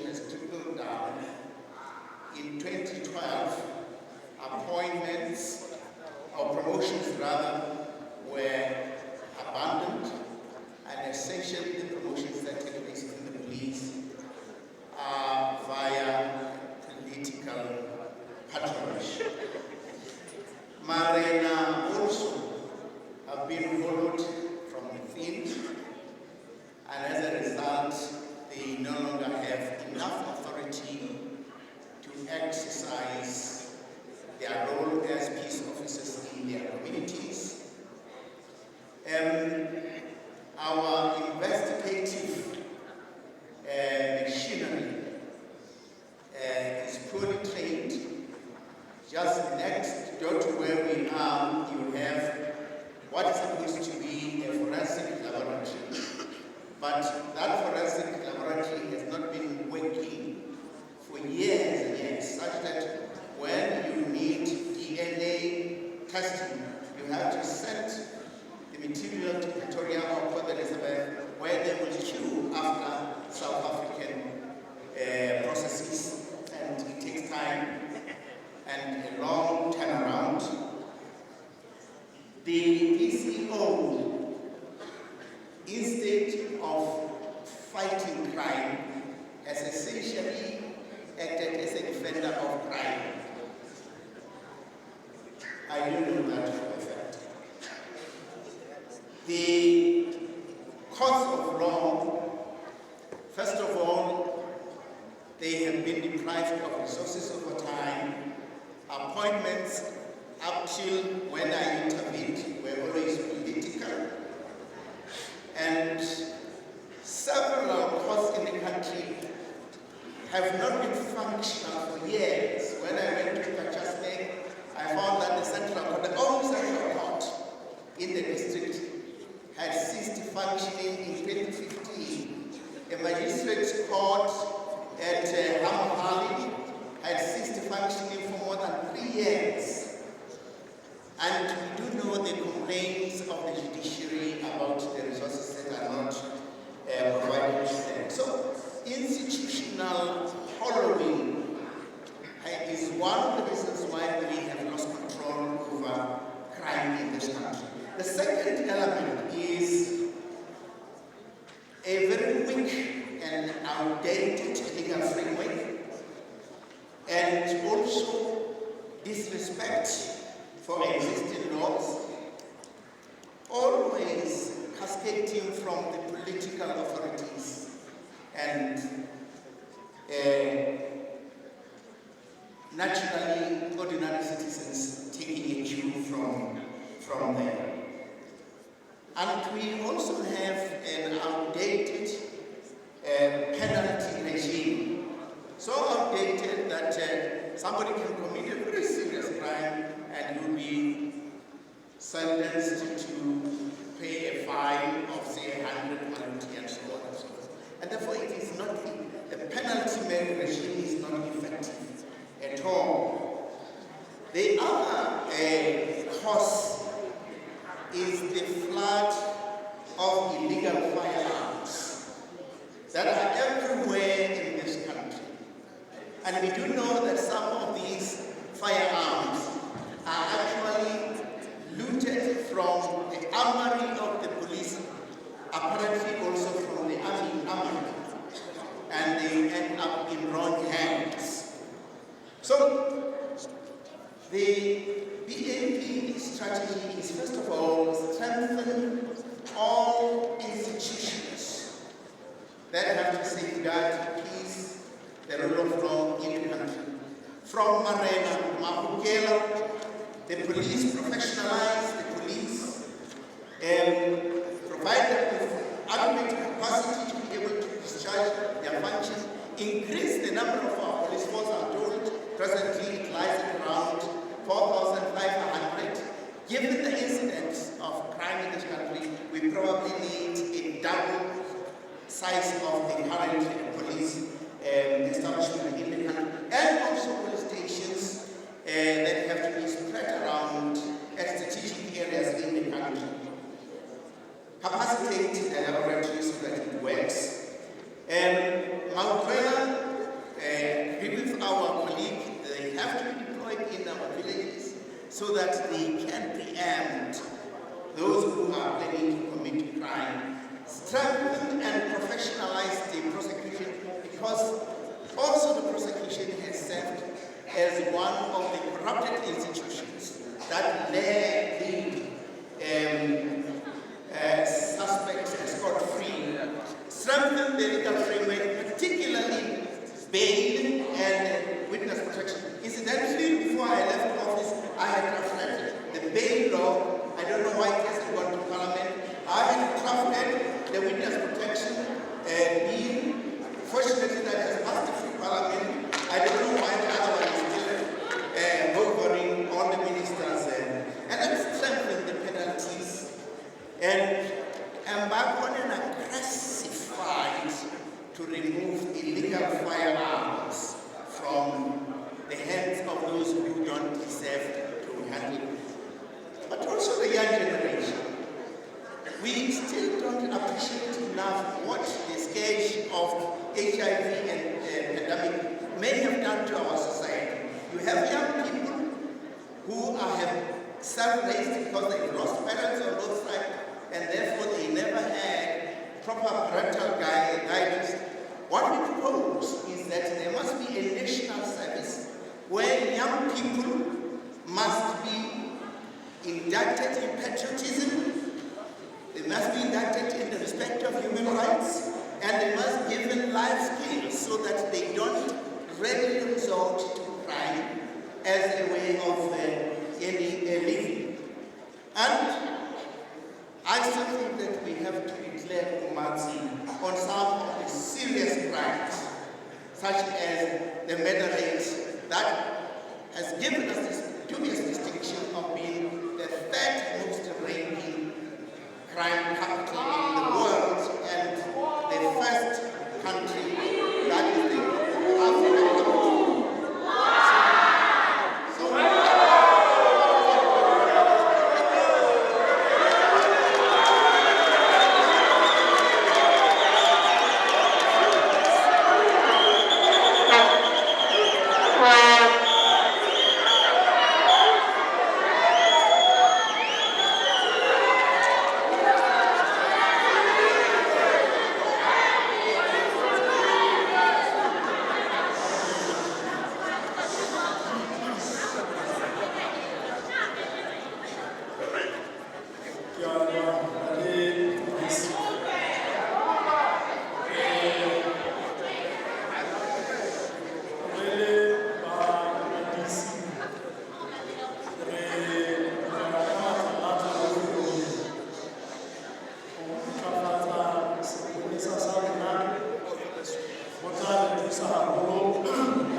Ke a leboha beng ba ka.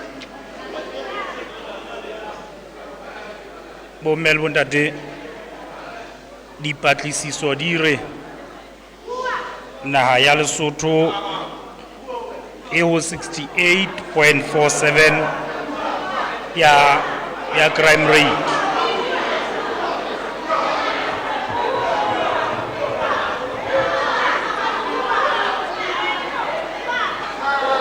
Jwale ntho e etsahalang beng ba ka ke ena, ntho e nngwe le nngwe eo o e bonang ka hare ho naha, it is a decision by someone or by a certain authority, and that decision is a true reflection of the leadership capability of that nation. And that leadership capability that you see, it is the true reflection of the education system of that nation.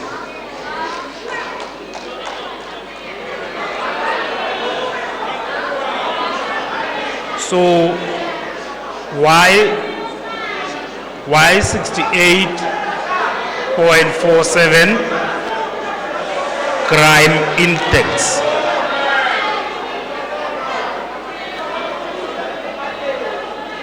In any stable nation or stable economy, you don't even necessarily have to know who the commissioner or the commander of a police authority or a defense force is. The reason our country is at a certain crime rate of 68.47% is because we have got very low productivity rate. In the next elections, after 5 years of governance of the RFP, we will host this kind of sessions online because Basotho will be at home or they will be at work producing.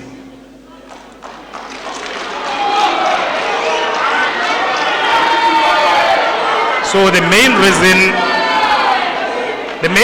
that we have got high crime rate is not necessarily because we have incapable institutions. Indeed, our police authority, indeed, our courts of law, they are not at par with our counterparts.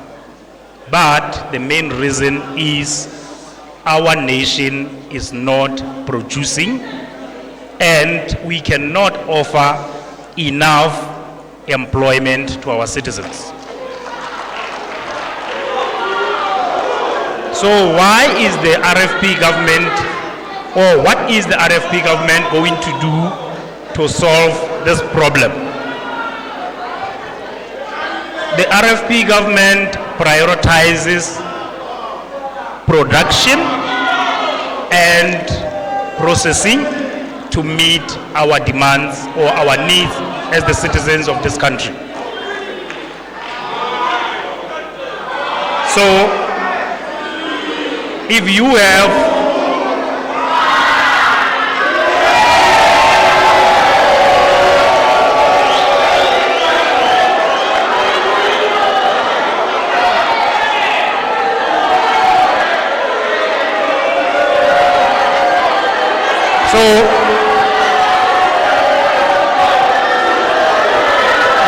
So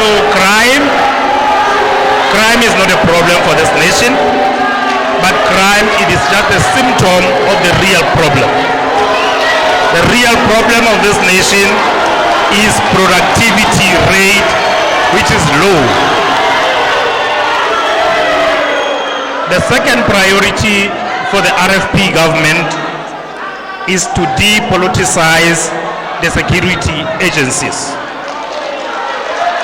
and to make sure that we appoint all senior government officials including the head of security agencies with the model of meritocracy, not necessarily the political affiliations.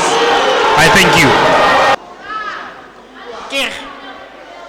There is a high rate of crime ka hara naha ya rona. Mme ho na le dintho tse amangwang le crime ena.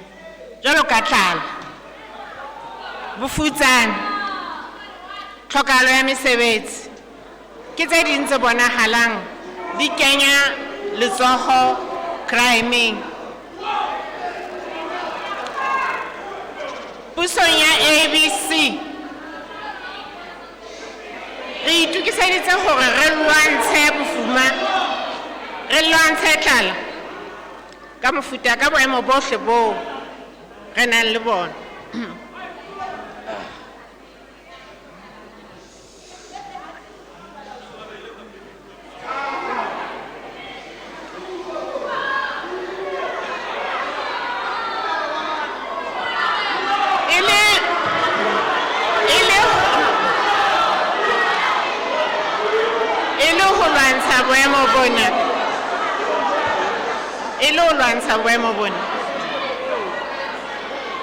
Re itukiseditse hore re thusa setjhaba sa rona, re thusa batjha hore ba ye iqalla mesebetsi.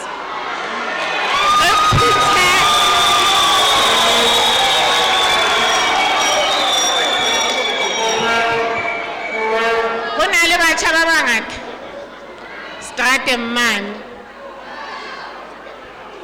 ba sebedisang dithethefatsi hobane ha bana mesebetsi.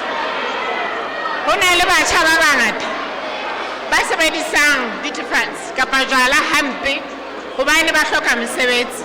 Ke morero wa rona hore re ba phuthe ba tlotla ba sebetsa, ba qala mesebetsi.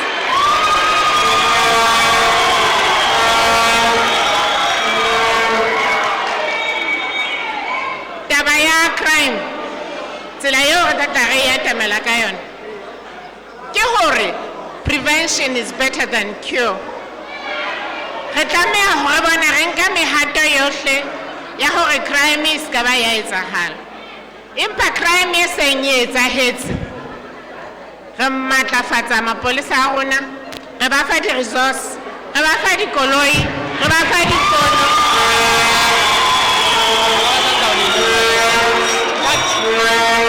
re ba fa stationary hore ba tsebe ho phetha mosebetsi.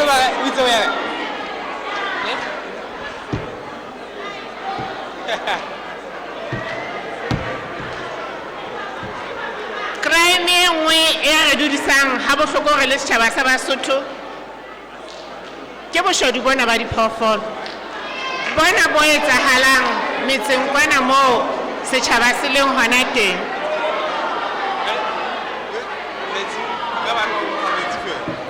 Re na le mapolesa empa wetse re na le mautlwela. Bothata bo ka hara metse ke hore mautlwela ho na le hore ho se ka hwa le botshepehi, ho tshepana. Empa re boetse re na le the leaders within our communities, marana a teng, makhanselara a teng, mme setjhaba le sona se teng. Karolo ena ya setjhaba e sitana le bona batho bana ba ke ba bolelang ba tshwanela hore ba tlotla ba kwetliswa, ba tla ba tsebe ho utlwisisa hore tsohle tse leng ka hara metse ya bona ke tsa bona.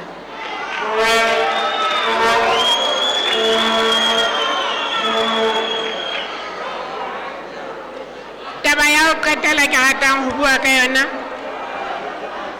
ke hore fela the justice system e potlakiswe, speedy justice. Ke a leboha.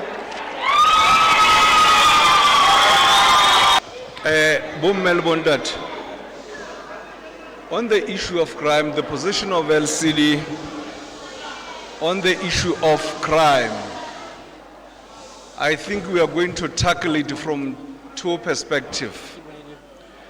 Point number one, from strategic perspective, then the second will be at both tactical and operational level. At strategic level, as the country, we don't have a national crime prevention strategy. As LCD, we strongly believe that and many countries do have that, we need to have a national crime prevention strategy. A national crime prevention strategy says a crime is not only a police matter. It is not only a police issue, but it is our problem. Agriculture has a role to play, Ministry of Finance has a role to play, Public Service has a role to play, and our national prevention strategy, first of all, it has to deal with our criminal justice process. If your criminal justice process, if the way the law is being applied is not applied in the same manner, there's discrimination. If the police, when they are dealing with criminals, they look at your face. If you are party X, you have a different treatment, that you are going to fail to fight crime. That is point number one. Point number two, I'm talking about the pillars here of the crime prevention strategy. Point number two, we need to have a policy on what normally they call a hard target or environmental design. An environmental design has a way of, you have to advise the populace, the population.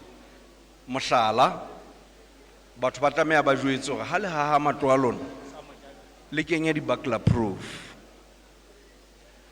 Hale ha di jarete tsa lona. Sometimes it is better ho ha ke sala gauteng bona no ke stop nonsense ha ke tsebe na ha e mona ha le gago hobane ha o haile le gago, if a criminal jumps into the over the wall, it can kill you, and ibe batho ba lona, they are not aware of that. A pillar number 3, how do we fight our transnational crime? This is in brief about our crime prevention strategy. But at tactical level, we need, first of all, we need to provide the police with the necessary resources. They take forever to respond to a crime. Why? Because there are no resources. Meaning that we have to give resources to the police. Secondly, we need to provide enough training.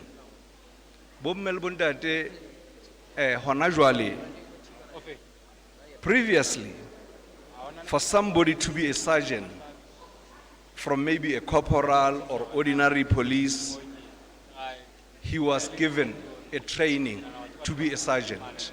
To move to the next step, they were given a training for that specific position.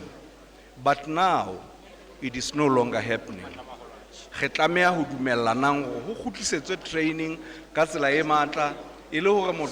positioning training.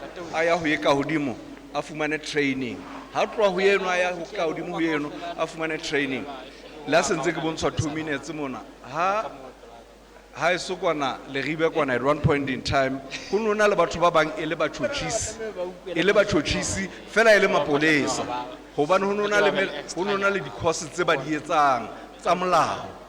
there were some short courses, on legal issues that was being provided to the police, and they were even having the capacity to prosecute.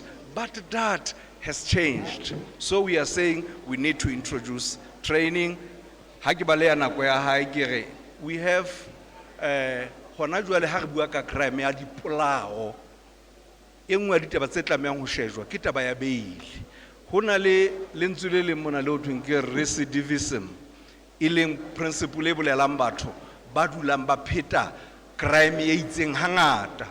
Re na le batho ba bang hona jwale ba ka ntle ka beili fela ana di murder tse fetang tse 5, e le go ntho yona eo ka boyona e tla tlameha e tloetswa address hore na motho a fuwa beili ho thweng about the previous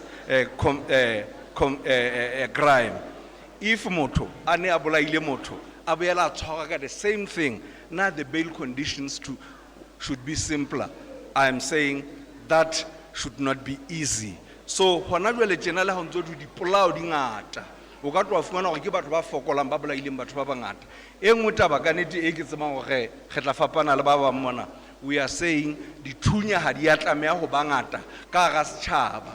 The murder capitals of the world, jwalo ka bo America ka bo eng, o tla fumana mo batho dithunya di le matsong a setjhaba di le ngata, dipolayano di le hodimo. Re Lesotho rona we are against taba ya hore re batho ba tlameha ba fuwe dithunya. Ke a leboha.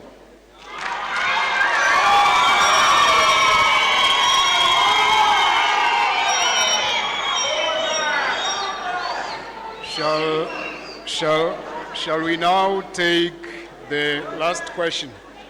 And again, can I repeat? This will be the last question.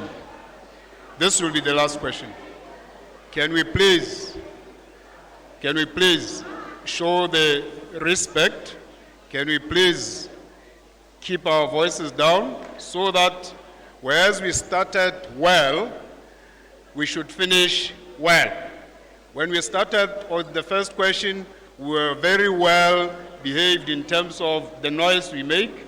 And let's finish with the same tone, please. This is the last question. May I invite the Dr. Mushasha to ask his last question, please? Thank you so much, Program Director. So the last question that I'm asking to the political leaders is that, first of all, I will start by giving you a lecture that you already know. Lesotho is technically in recession since 2017. And we have had you pledging millions and millions that you'll do 1, 2, 3. But we are in recession, there is no money.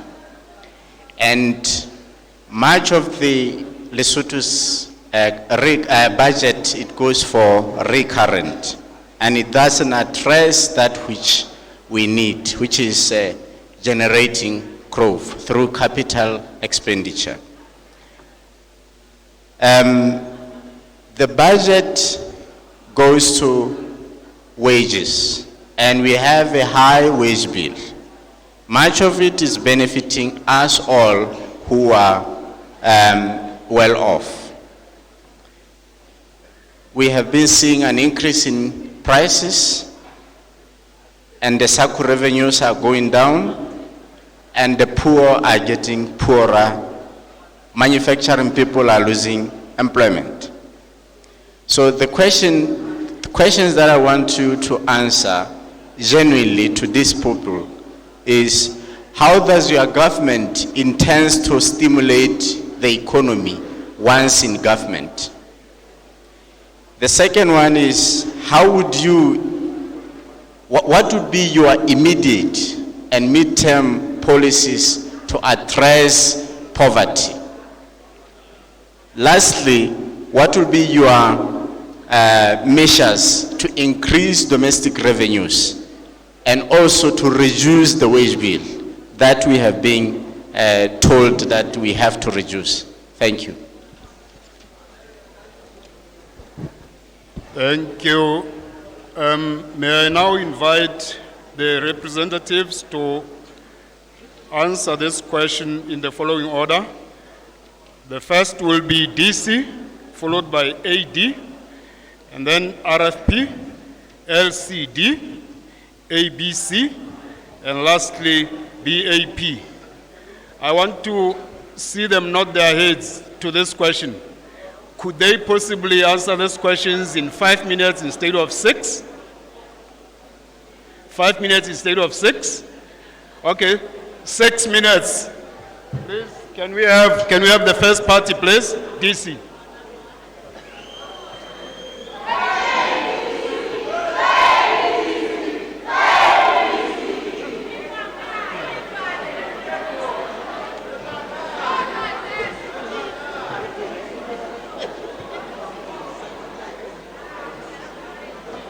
Ya the program director le lona setjhaba se bokaneng kwana.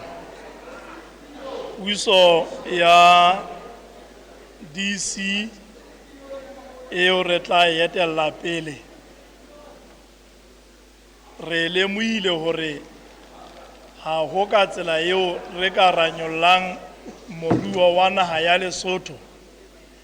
Ha fela re ntse re na le tlokotsi ya hore na lekeno la tjhelete ka hare ho Lesotho re le eketsa jwang. Mehlodi ya e bokellang tjhelete ya Lesotho ka dinako tsena tse fetileng ha e sale ele the royalties tse bokellwang ho tloha tjheleteng ya metsi ya dihlaba, re na le tjhelete e bokellwang tlasa LRA ka mefuta ya di-tax ka ho fapakana. Jwale re na le pokello e hlahang ho SACU, mme pokello eno e hlahang ho SACU re tseba hantle hore ke yona eo e saleng e jere budget ya Lesotho ka matla.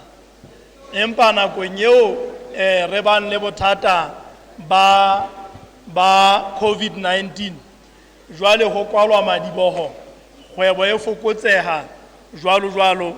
Thank you. Jwale kgwebo e fokotseha, pokello ya mokgatlo ono wa rona o bitswang SACU le yona ya theoha. Haeba re dependa hodima pokello ya SACU haholo, ho a utlwahala hore re kekeng ra tseba ho itjara nako eo mokgatlo ono wa rona o sa sebetseng hantle. Ke ka hona rona ba DC re reng re lokela hore re tlo tla re kenya tshebetsong jwale re phunye mehlodi e metjha e mengata ya hore na re phahamisa moruo wa rona ka sebopeho se feng. Mme mehlodi ena eo re buang ka yona ke e latelang. Ka hare ho naha ena ya Lesotho e ne e le ka hare ho naha ena ya Lesotho ba neng ba na le monyetla wa ho rafa fela ke ba neng ba hlile ba le potongwane e tenya haholo, ba sentse ba na le bokgoni ebile e le barui. Empa ho keneng wa rona ka hara mmuso ka selemo sa 2020 re kgothaleditse mmuso re nang le ona, ga ba ka susumetsa hore e ka kgona Basotho e le beng ba naha ena ho etswe melao mona e tla ba dumella hore le bona ba ye merafong ba lo rafa ka peke le kgarafu. Mme ntho eo e sentse e entswe, melao e teng, dikopo di sentse di tswela pele. Re tlo tla re phunya merafo e mengata e ownwang ke Basotho ba Lesotho. Ha re qeta ho rafa ditemane tseo, re tlo tla re haha Diamond Center ka hare ho naha ya Lesotho. Ditemane pele di lo sebetswa ka ntle ka kwana, di qale di hlatswetse ka hara naha ya Lesotho ke Basotho, di thehele Basotho mesebetsi. Ebe re di khathela ka hare ho naha ya Lesotho ka mona, ha di se di le maemong a nepahetseng re di ntshetse ka ntle ho naha, almost karolo e nngwe e le a finished product. Jwale di tseba hore di kenye tjhelete ka hare ho naha ya Lesotho. Dinako tsena tse fetileng ntho e neng e le thata ho rona beng ba ka ke hore re ne re lata dintho ka ntle, jwale re isa tjhelete ka ntle, tsona di tla ka hare. Re etsa export our currency, empa jwale hona le tsela ntho re batlang ho etsa ke hore re etse export di-commodities tsa rona, ebe tjhelete ke yona e tlang hae. Re ahe matamo hape a tla re thusa phetlong ya motlakase re exporte motlakase ka morago wa nelele ka hara naha ka mona ka ho etsa jwalo tjhelete e tla kena ka hare ho naha ya Lesotho re fane ka motlakase dinaheng tse fapakaneng tse o hlokang re lokela ho matlafatsa mining of water ka hare ho naha ya Lesotho metsi a huwe didiba di ngata jwale re etse bottle ka hare ho naha ya Lesotho ka mona e tswa didiba tsa rona di le ngata tsa metsi a hlwekileng re ntshe metsi a ya dinaheng tse senang metsi a hlwekileng ebe re fumana currency tsa dinaha tse ding ka tsela eno re tla tseba ho booster our economy ka tsela e matla haholo beng ba ka nete e re ke mpe re dielle fela ka hore re kekeng ra etsa dintho tsena ha re le matla haholo tabeng ya hore batsetedi ha ba tla ka hare ho Lesotho ebe ha re ba matahanye le Basotho ba Lesotho hona jwale tjena tse ding tsa dintho tse bakileng bothata ka hara naha ena Lesotho dikgang tsa rona ke moo di hlahisitswe ke moo re reng ha re o dumella hore o tswele pele ka merafo ena ya Basotho se ka lo sebetsa o le mong tsamaya o partnere le Basotho ba bang e le hore re eketse barui ka hara naha ya Lesotho ke taba hore na ke Mosotho ya entseng jwang ya hananang le hore a bapele ba bang jwale re ahe banna le basadi ba matla ka hare ho naha ya rona ya Lesotho na nete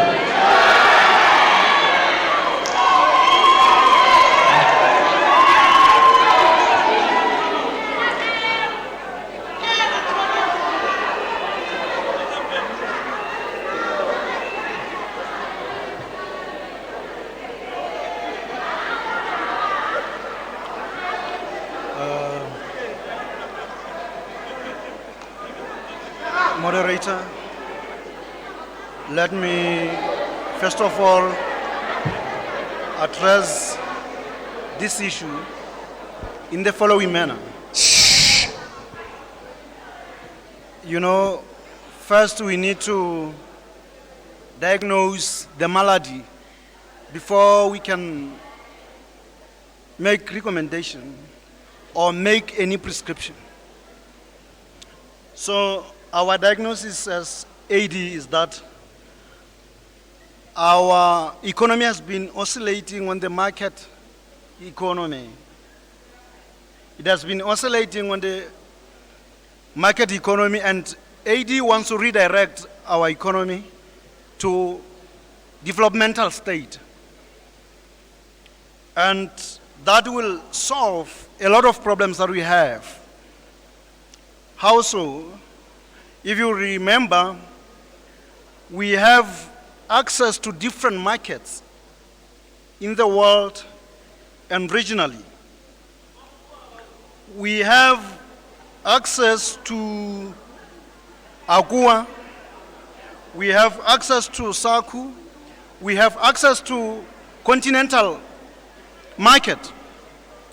But this has not solved, it has not solved the problem.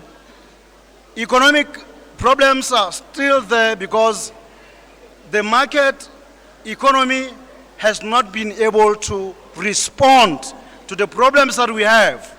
So we need to redirect and reposition our economy to the developmental state. And we need to adopt stimulative policies that will make our economy to work for the betterment of the lives of Basotho. And among others, the stimulative policies that we recommend as AD will actually include eradication of the policies that have been holding the economy at ransom for a long time. Neo-patrimonial policies, cronyism, and many others that have held our economy at ransom. We believe that as AD, introducing the value chains, the horticulture, will actually solve a lot of productivity problems that we have in the country. We will have the protected agriculture that will open jobs and as a result promote local enterprise. When we increase and support local enterprises, that means we solve the issue of revenue, because once we have many of them, they will, of course, contribute to the increase of the revenue as we want it to be. Ladies and gentlemen, we believe that a calibrated balance between politics and flexible economic policies will surely address the problems that we have. Lesotho is a dependent economy that is depending usually on imports that come from South Africa. Yet we are not at any time repositioning ourselves to consideration of recycling, or what we call circular economy. Most of the things that we import, you import bottle, you import paper, you import everything. All those will improve if we actually substitute those things, or if we actually recycle or introduce the circular economy in Lesotho. We will actually help our economy to expand in terms of having many enterprises that will contribute to our national revenue. We believe that having those that I have said, we will solve the problem of domestic revenue, we will eradicate poverty, we will actually solve the problem of wage bill. And let me just lastly say, we have the banks that have to play a role in terms of encouraging local enterprise. Ha ke bua Sesotho nka qetella ka hore dibanka tsa rona di fana ka di-loan ho batho ha ba fihla ba tshwere di-pay slip. Di fana ka di-loan, di nolofallwa ke ho etsa jwalo. Empa monga company ya hirileng batho bano ha fihla ba batla loan bankeng, o sokodiswa hona ho haesale. Taba eno ka boyona e bolaya business, e leng hore dibanka tsa rona di tlameha ho thusa hore di thusa business ho feta consumption.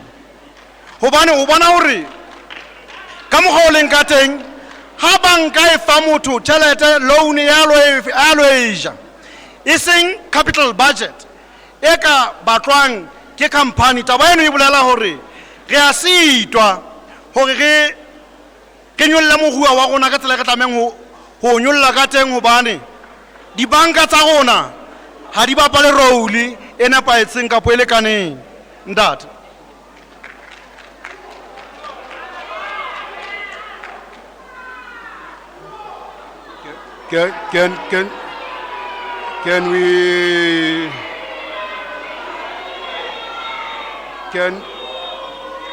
can we request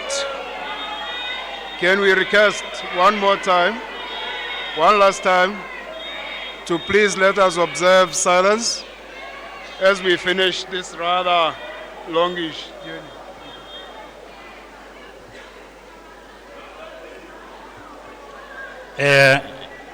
Ke a leboha ntate program director. Di patlisiso tsa rona jwalo ka di buitseding ma di se di bontshitse ntate, re le naha re bonahala re fetile mmaraka wa bahaisane. We depend so much on imported goods to meet our daily demands. The first product that is highly expensive to stimulate our economy, that we depend on an import, is energy. Lesotho is importing energy from Eskom and EDM Mozambique worth of close to 500 million annually. Lesotho also depends on imports from our neighboring country, South Africa, to meet our basic needs such as food and maize meal grains, chicken, potatoes, and vegetables to the tune of 2 billion. Those imports mean a lot of money of this country is eroding instead of circulating amongst the Basotho businessmen and women. However, the real challenge is, as a nation, we don't have policies and systems that builds business people. Our education system is building more officers than business people. And therefore, as the RFP government, we are going to focus mainly on improving our education system to be economically led, such that a primary school student demands a savings account more than expensive pair of shoes. When we compare ourselves with our neighbors, such as Botswana and Swaziland, Botswana is 6 times our economy, which is Lesotho. Eswatini is now 3 times the economy of Lesotho. These are our counterparts that have learned from this country, because we used to have what is called Boleswa, where we hosted all these countries here. And at that time, we were producing more than our neighbors. We were also exporting to our neighbors up until Malawi. Right now, we are so much dependent on the imports. Therefore, our economy is struggling. If you are depending so much on imports, it means even your revenue base, it is going to be stringent. And with a low revenue base, it means you will struggle even to prioritize where you are going to invest. That's why our nation is now having a lot of money into the recurrent expenditure, which looks like a priority more than capital expenditure. So as the RFP government, we are going to enable Basotho to be capable to produce more. And if you have more Basotho who are producing, if you have more Basotho who are producing and more Basotho who are in business, you will have more revenue, and therefore it will be easier for the government to prioritize capital expenditure to grow Lesotho's economy. I thank you.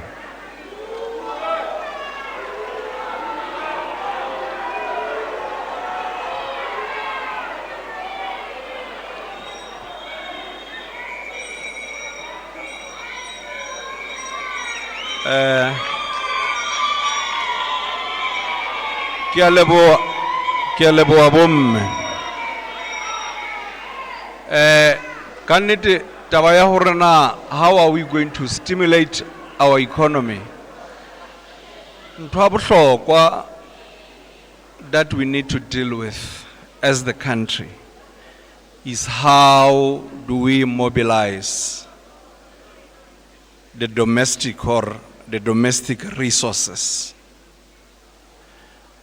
And one of the things that we are going to adopt to mobilize the local resources, first and foremost, I think you are all aware of the bills that have been withdrawn from Parliament the tax bill, a VAT administration bill, as well as tobacco and alcohol administration, something of that sort. But you know, those two bills, if they are passed, they will easily generate more than 2 billion maluti a year. And people are amazed that we are not talking about that as of now. We are only talking about the omnibus bill. But ba re makalletse ka ntle ka mona ba re na Basotho ha bothata e le ba tjhelete. Fela hona jwale tjena ntho ya etsaetseng ka parlamenteng ka mane ya gore di bili di wile. Ha ona ba buang ka bili ena ene tlo tla etsa e createela naha ena more than R1 billion per year. Re concentrate ile kae hore ho tu parlamenteng mane tjena le tjena e le hore focus ya rona as a country, at times it is at wrong place. How do we mobilize the resources? So taba ya pele ya bohlokwa fela when we get into parliament is to ensure that those two bills are passed. If they are passed, I'm telling you, by next year, on this one of tobacco levy, by next year March, we would have collected more than 500 million maluti. The one that deals with VAT returns, this one that deals with VAT returns, it is to try and address the discrepancies that exist between the mining industry. As of now, the mining industry, they are also expecting certain VAT returns from government. But that bill is solving that problem. The mines are going to be exempted, and immediately if they are exempted from the VAT returns, LRA will no longer have to give them certain VAT returns. But as of now, around billion is being given to the mines as VAT returns. So you can see the savings which is going to be made. This therefore means that just in a year's time, we will be able to have 2 billion as the revenue added to the viscous. Point number 2, maikutlo a rona maholo ke hore tjhelete e ngata e senyeha on this non-tax revenue mo ho sa collecting LRA tjhelete mona mo collectang jwalo ka ho ya mane lekaleng la transport mana mo ulo batwa di license mosebetsi ono o etswa ke bahlanka ha o ya dipetlele mane ke bahlanka ba collectang ditjhelete tseno re tjhelete e ngata ya naha ena e lahleya mono. So we have LRA, the people who have facilities, the people who are trained, and this has been a decision that has been taken long time ago, but the problem has always been implementing that decision. So we are going to use LRA to collect other non-tax revenues in the country. Me bo Melbourne tate ke rata ho tloa mono tabeng ya ho collecta di revenue hore na mo re bona ka we can stimulate our economy ke di area di feng haholo.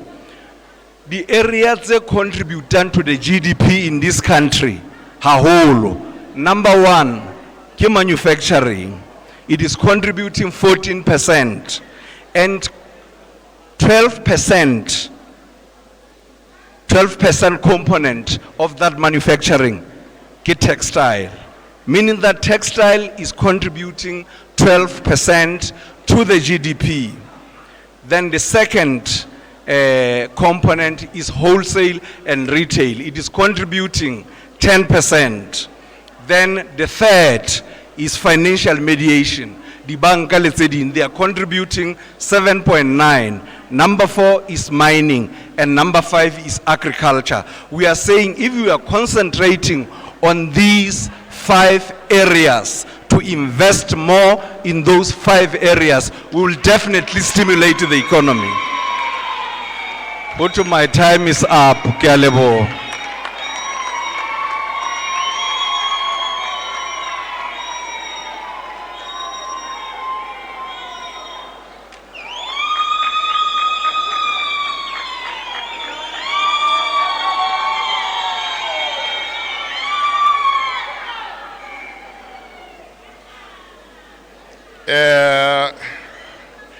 Bimbaka, the ABC, to the first question that has been posed.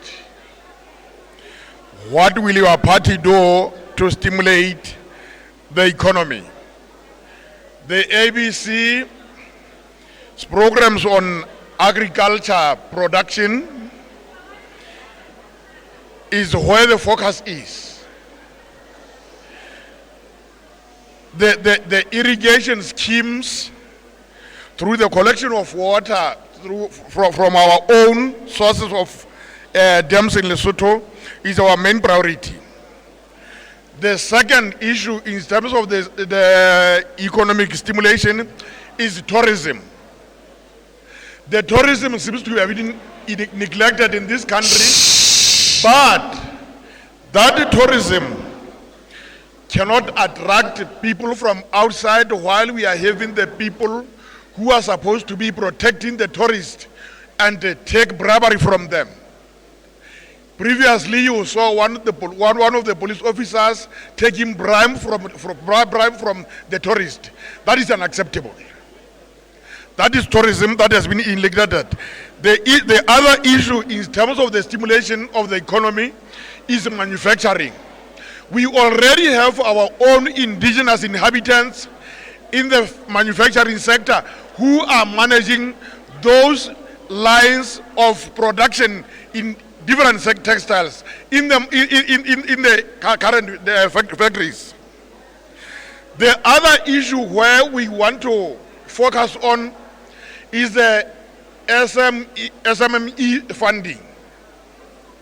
This SMME funding, we don't have to shy away from the current scenario that we have to integrate our economy with that of South Africa. We have our own mail who have been, Lesotho has been supplying labor in South Africa, and the only sector that has been regulated is that of the mining industry. In South Africa, there is a social labor plan of which the labor sending countries has to source that fund. That funding has been neglected by the labor sending countries like Botswana, Swaziland, Mozambique, Lesotho, and Malawi. The mining industry in the mining houses, at the end of their own term, which is September, every mining house is put aside the money, not less than 100 million is called the chairman's fund. This money is expected for the labor sending countries to access it through the labor social plan. And that money, the ABC has got the mechanism to go and source it because it is a right for Lesotho to claim that.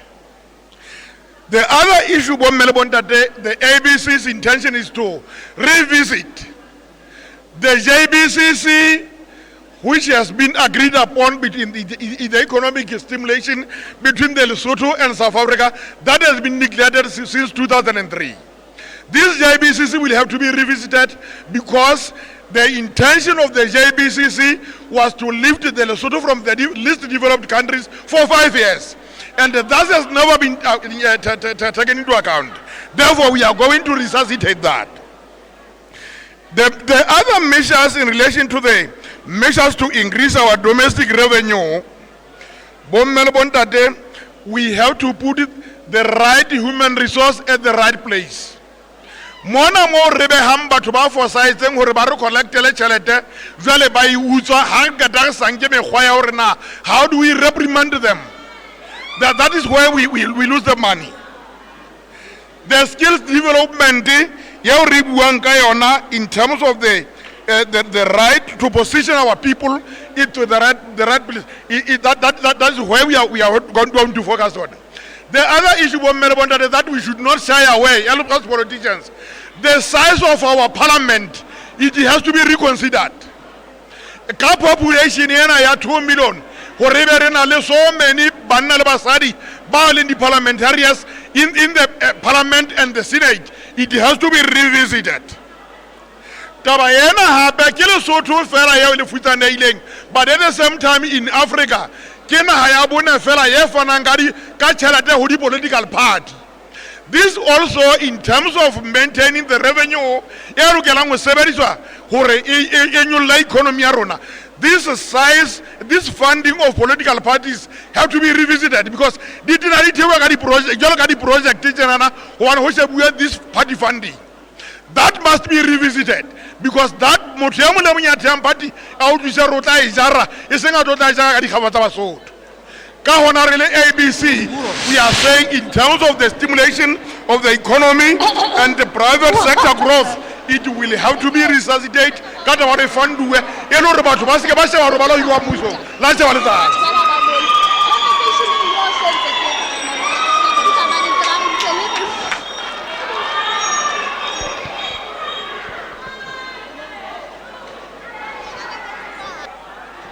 Yeah, one very last time. May we invite BAP? Can we? Just one last time, please. Just one last time. Thank you.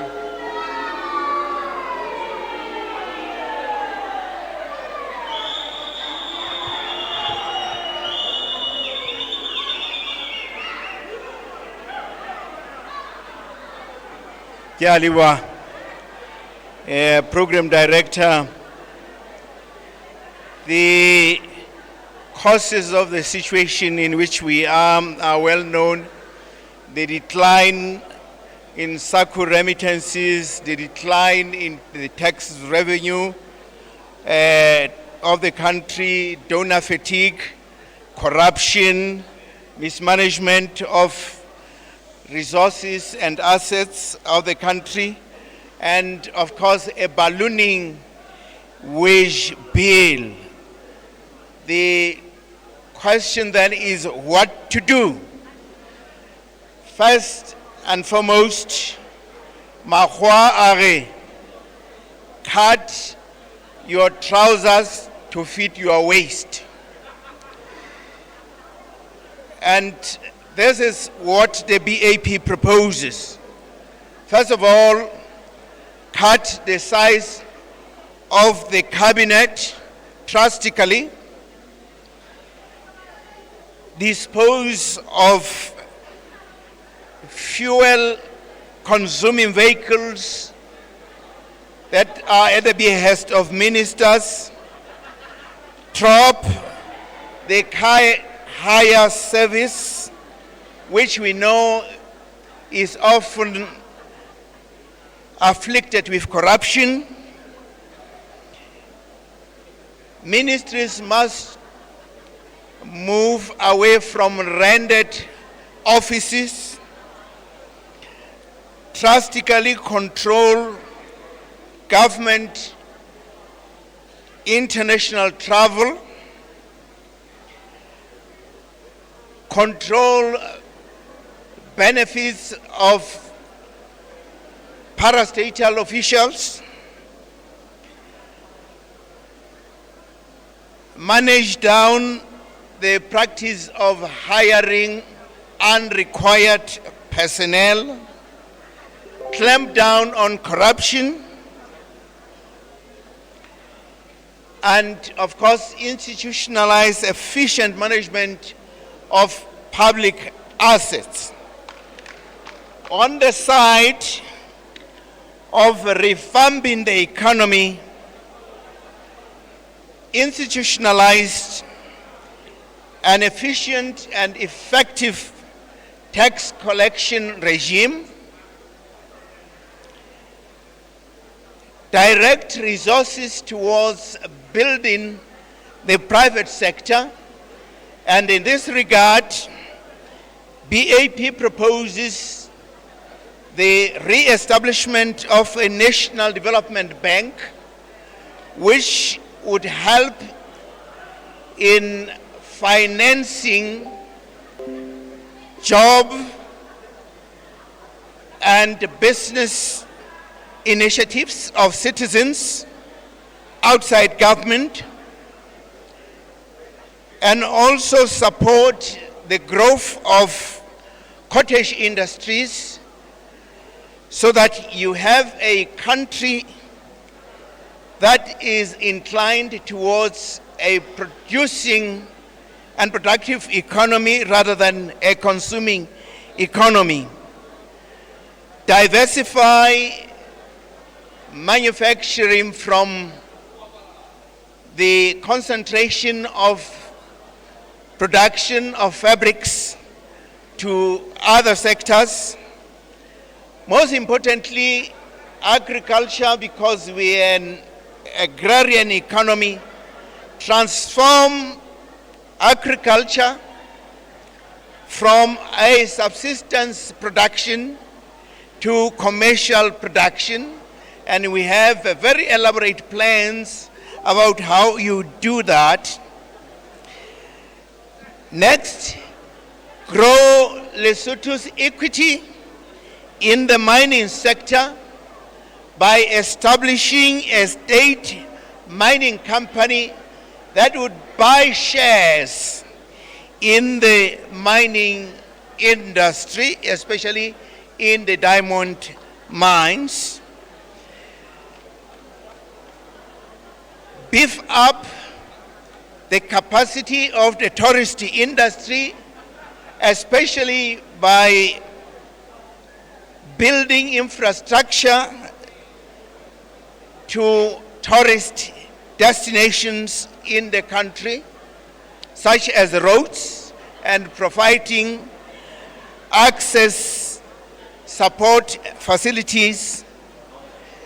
And also because Lesotho is one of the leading countries in the world. We rank number 8 as the most unequal society. Avail to the indigent opportunities for those who live in the urban areas.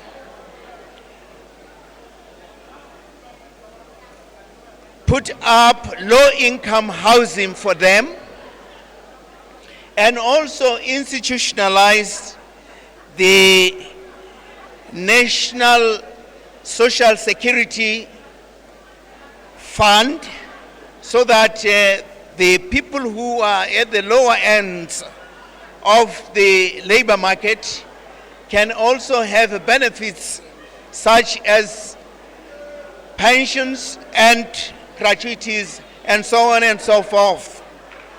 These are some of the many policies which the BAP believes with them we can turn around the economy of this country and ensure that we are on a new trajectory that would ensure that our economy functions. Thank you very much.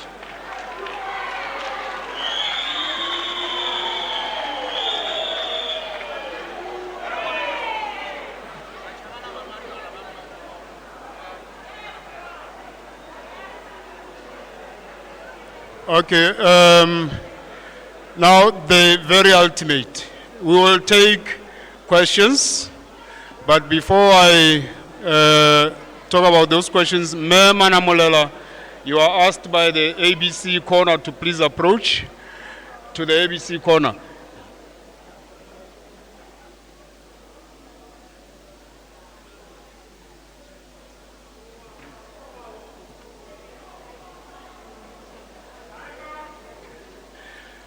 Right, so I am advised by my colleagues that unfortunately we don't have any more time. Hold on. For questions. So we have come to a close of this tonight's session, and I should thank you for your cooperation as the director. You have been good, all of you. So I'll ask Dr. Letsie to make closing remarks. Thank you.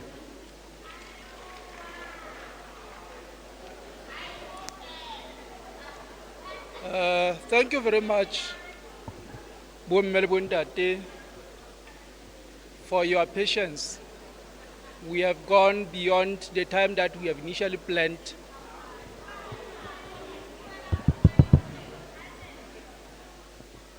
Oh, now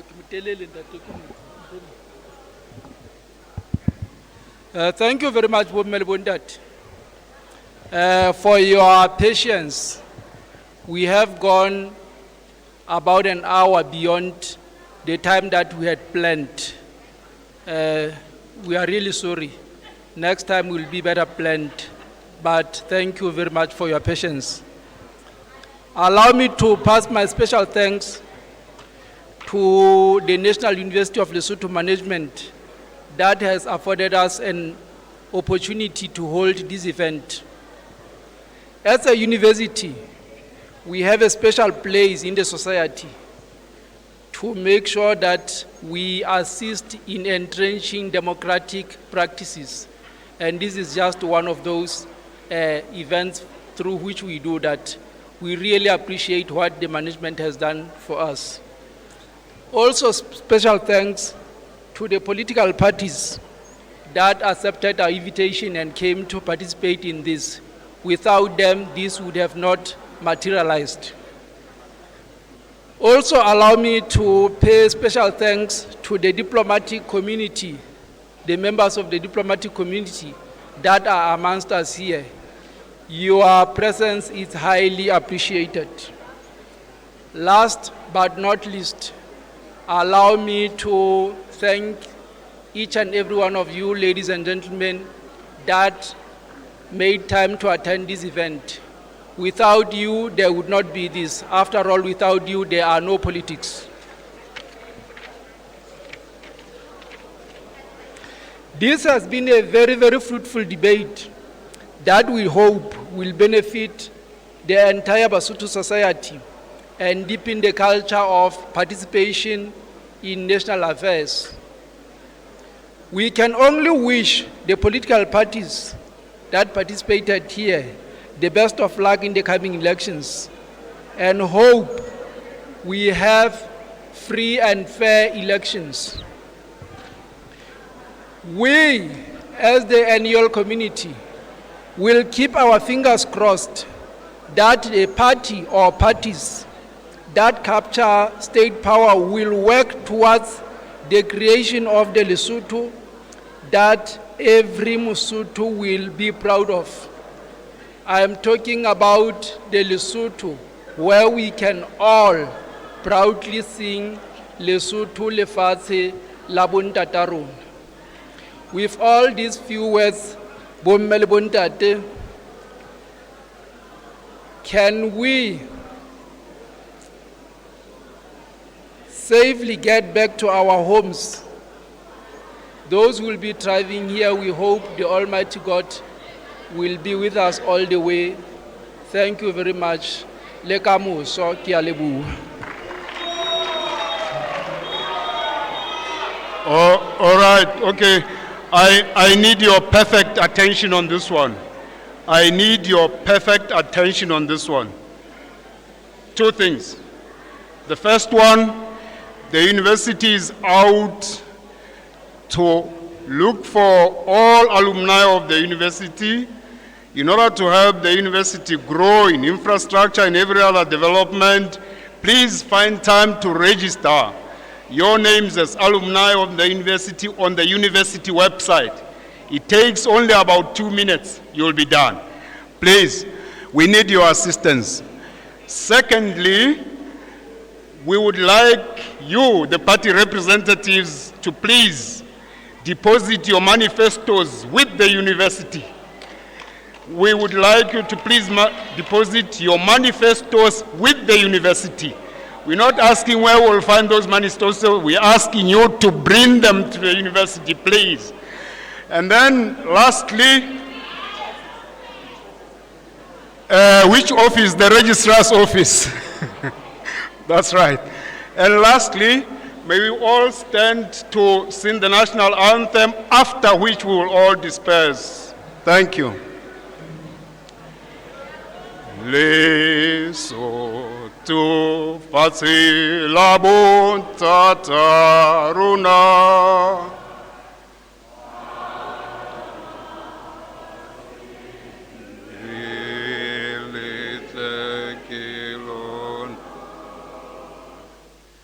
Ke more hlaile,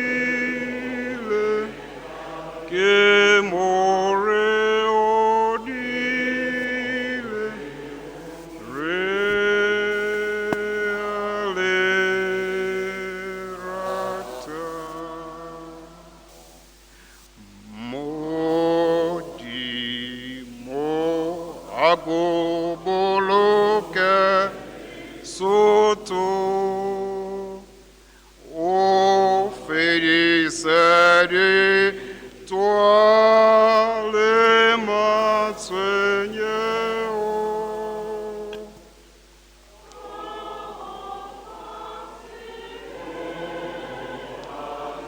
La bonté tarona,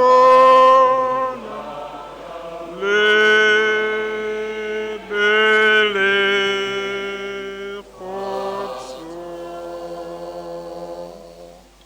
Khotso.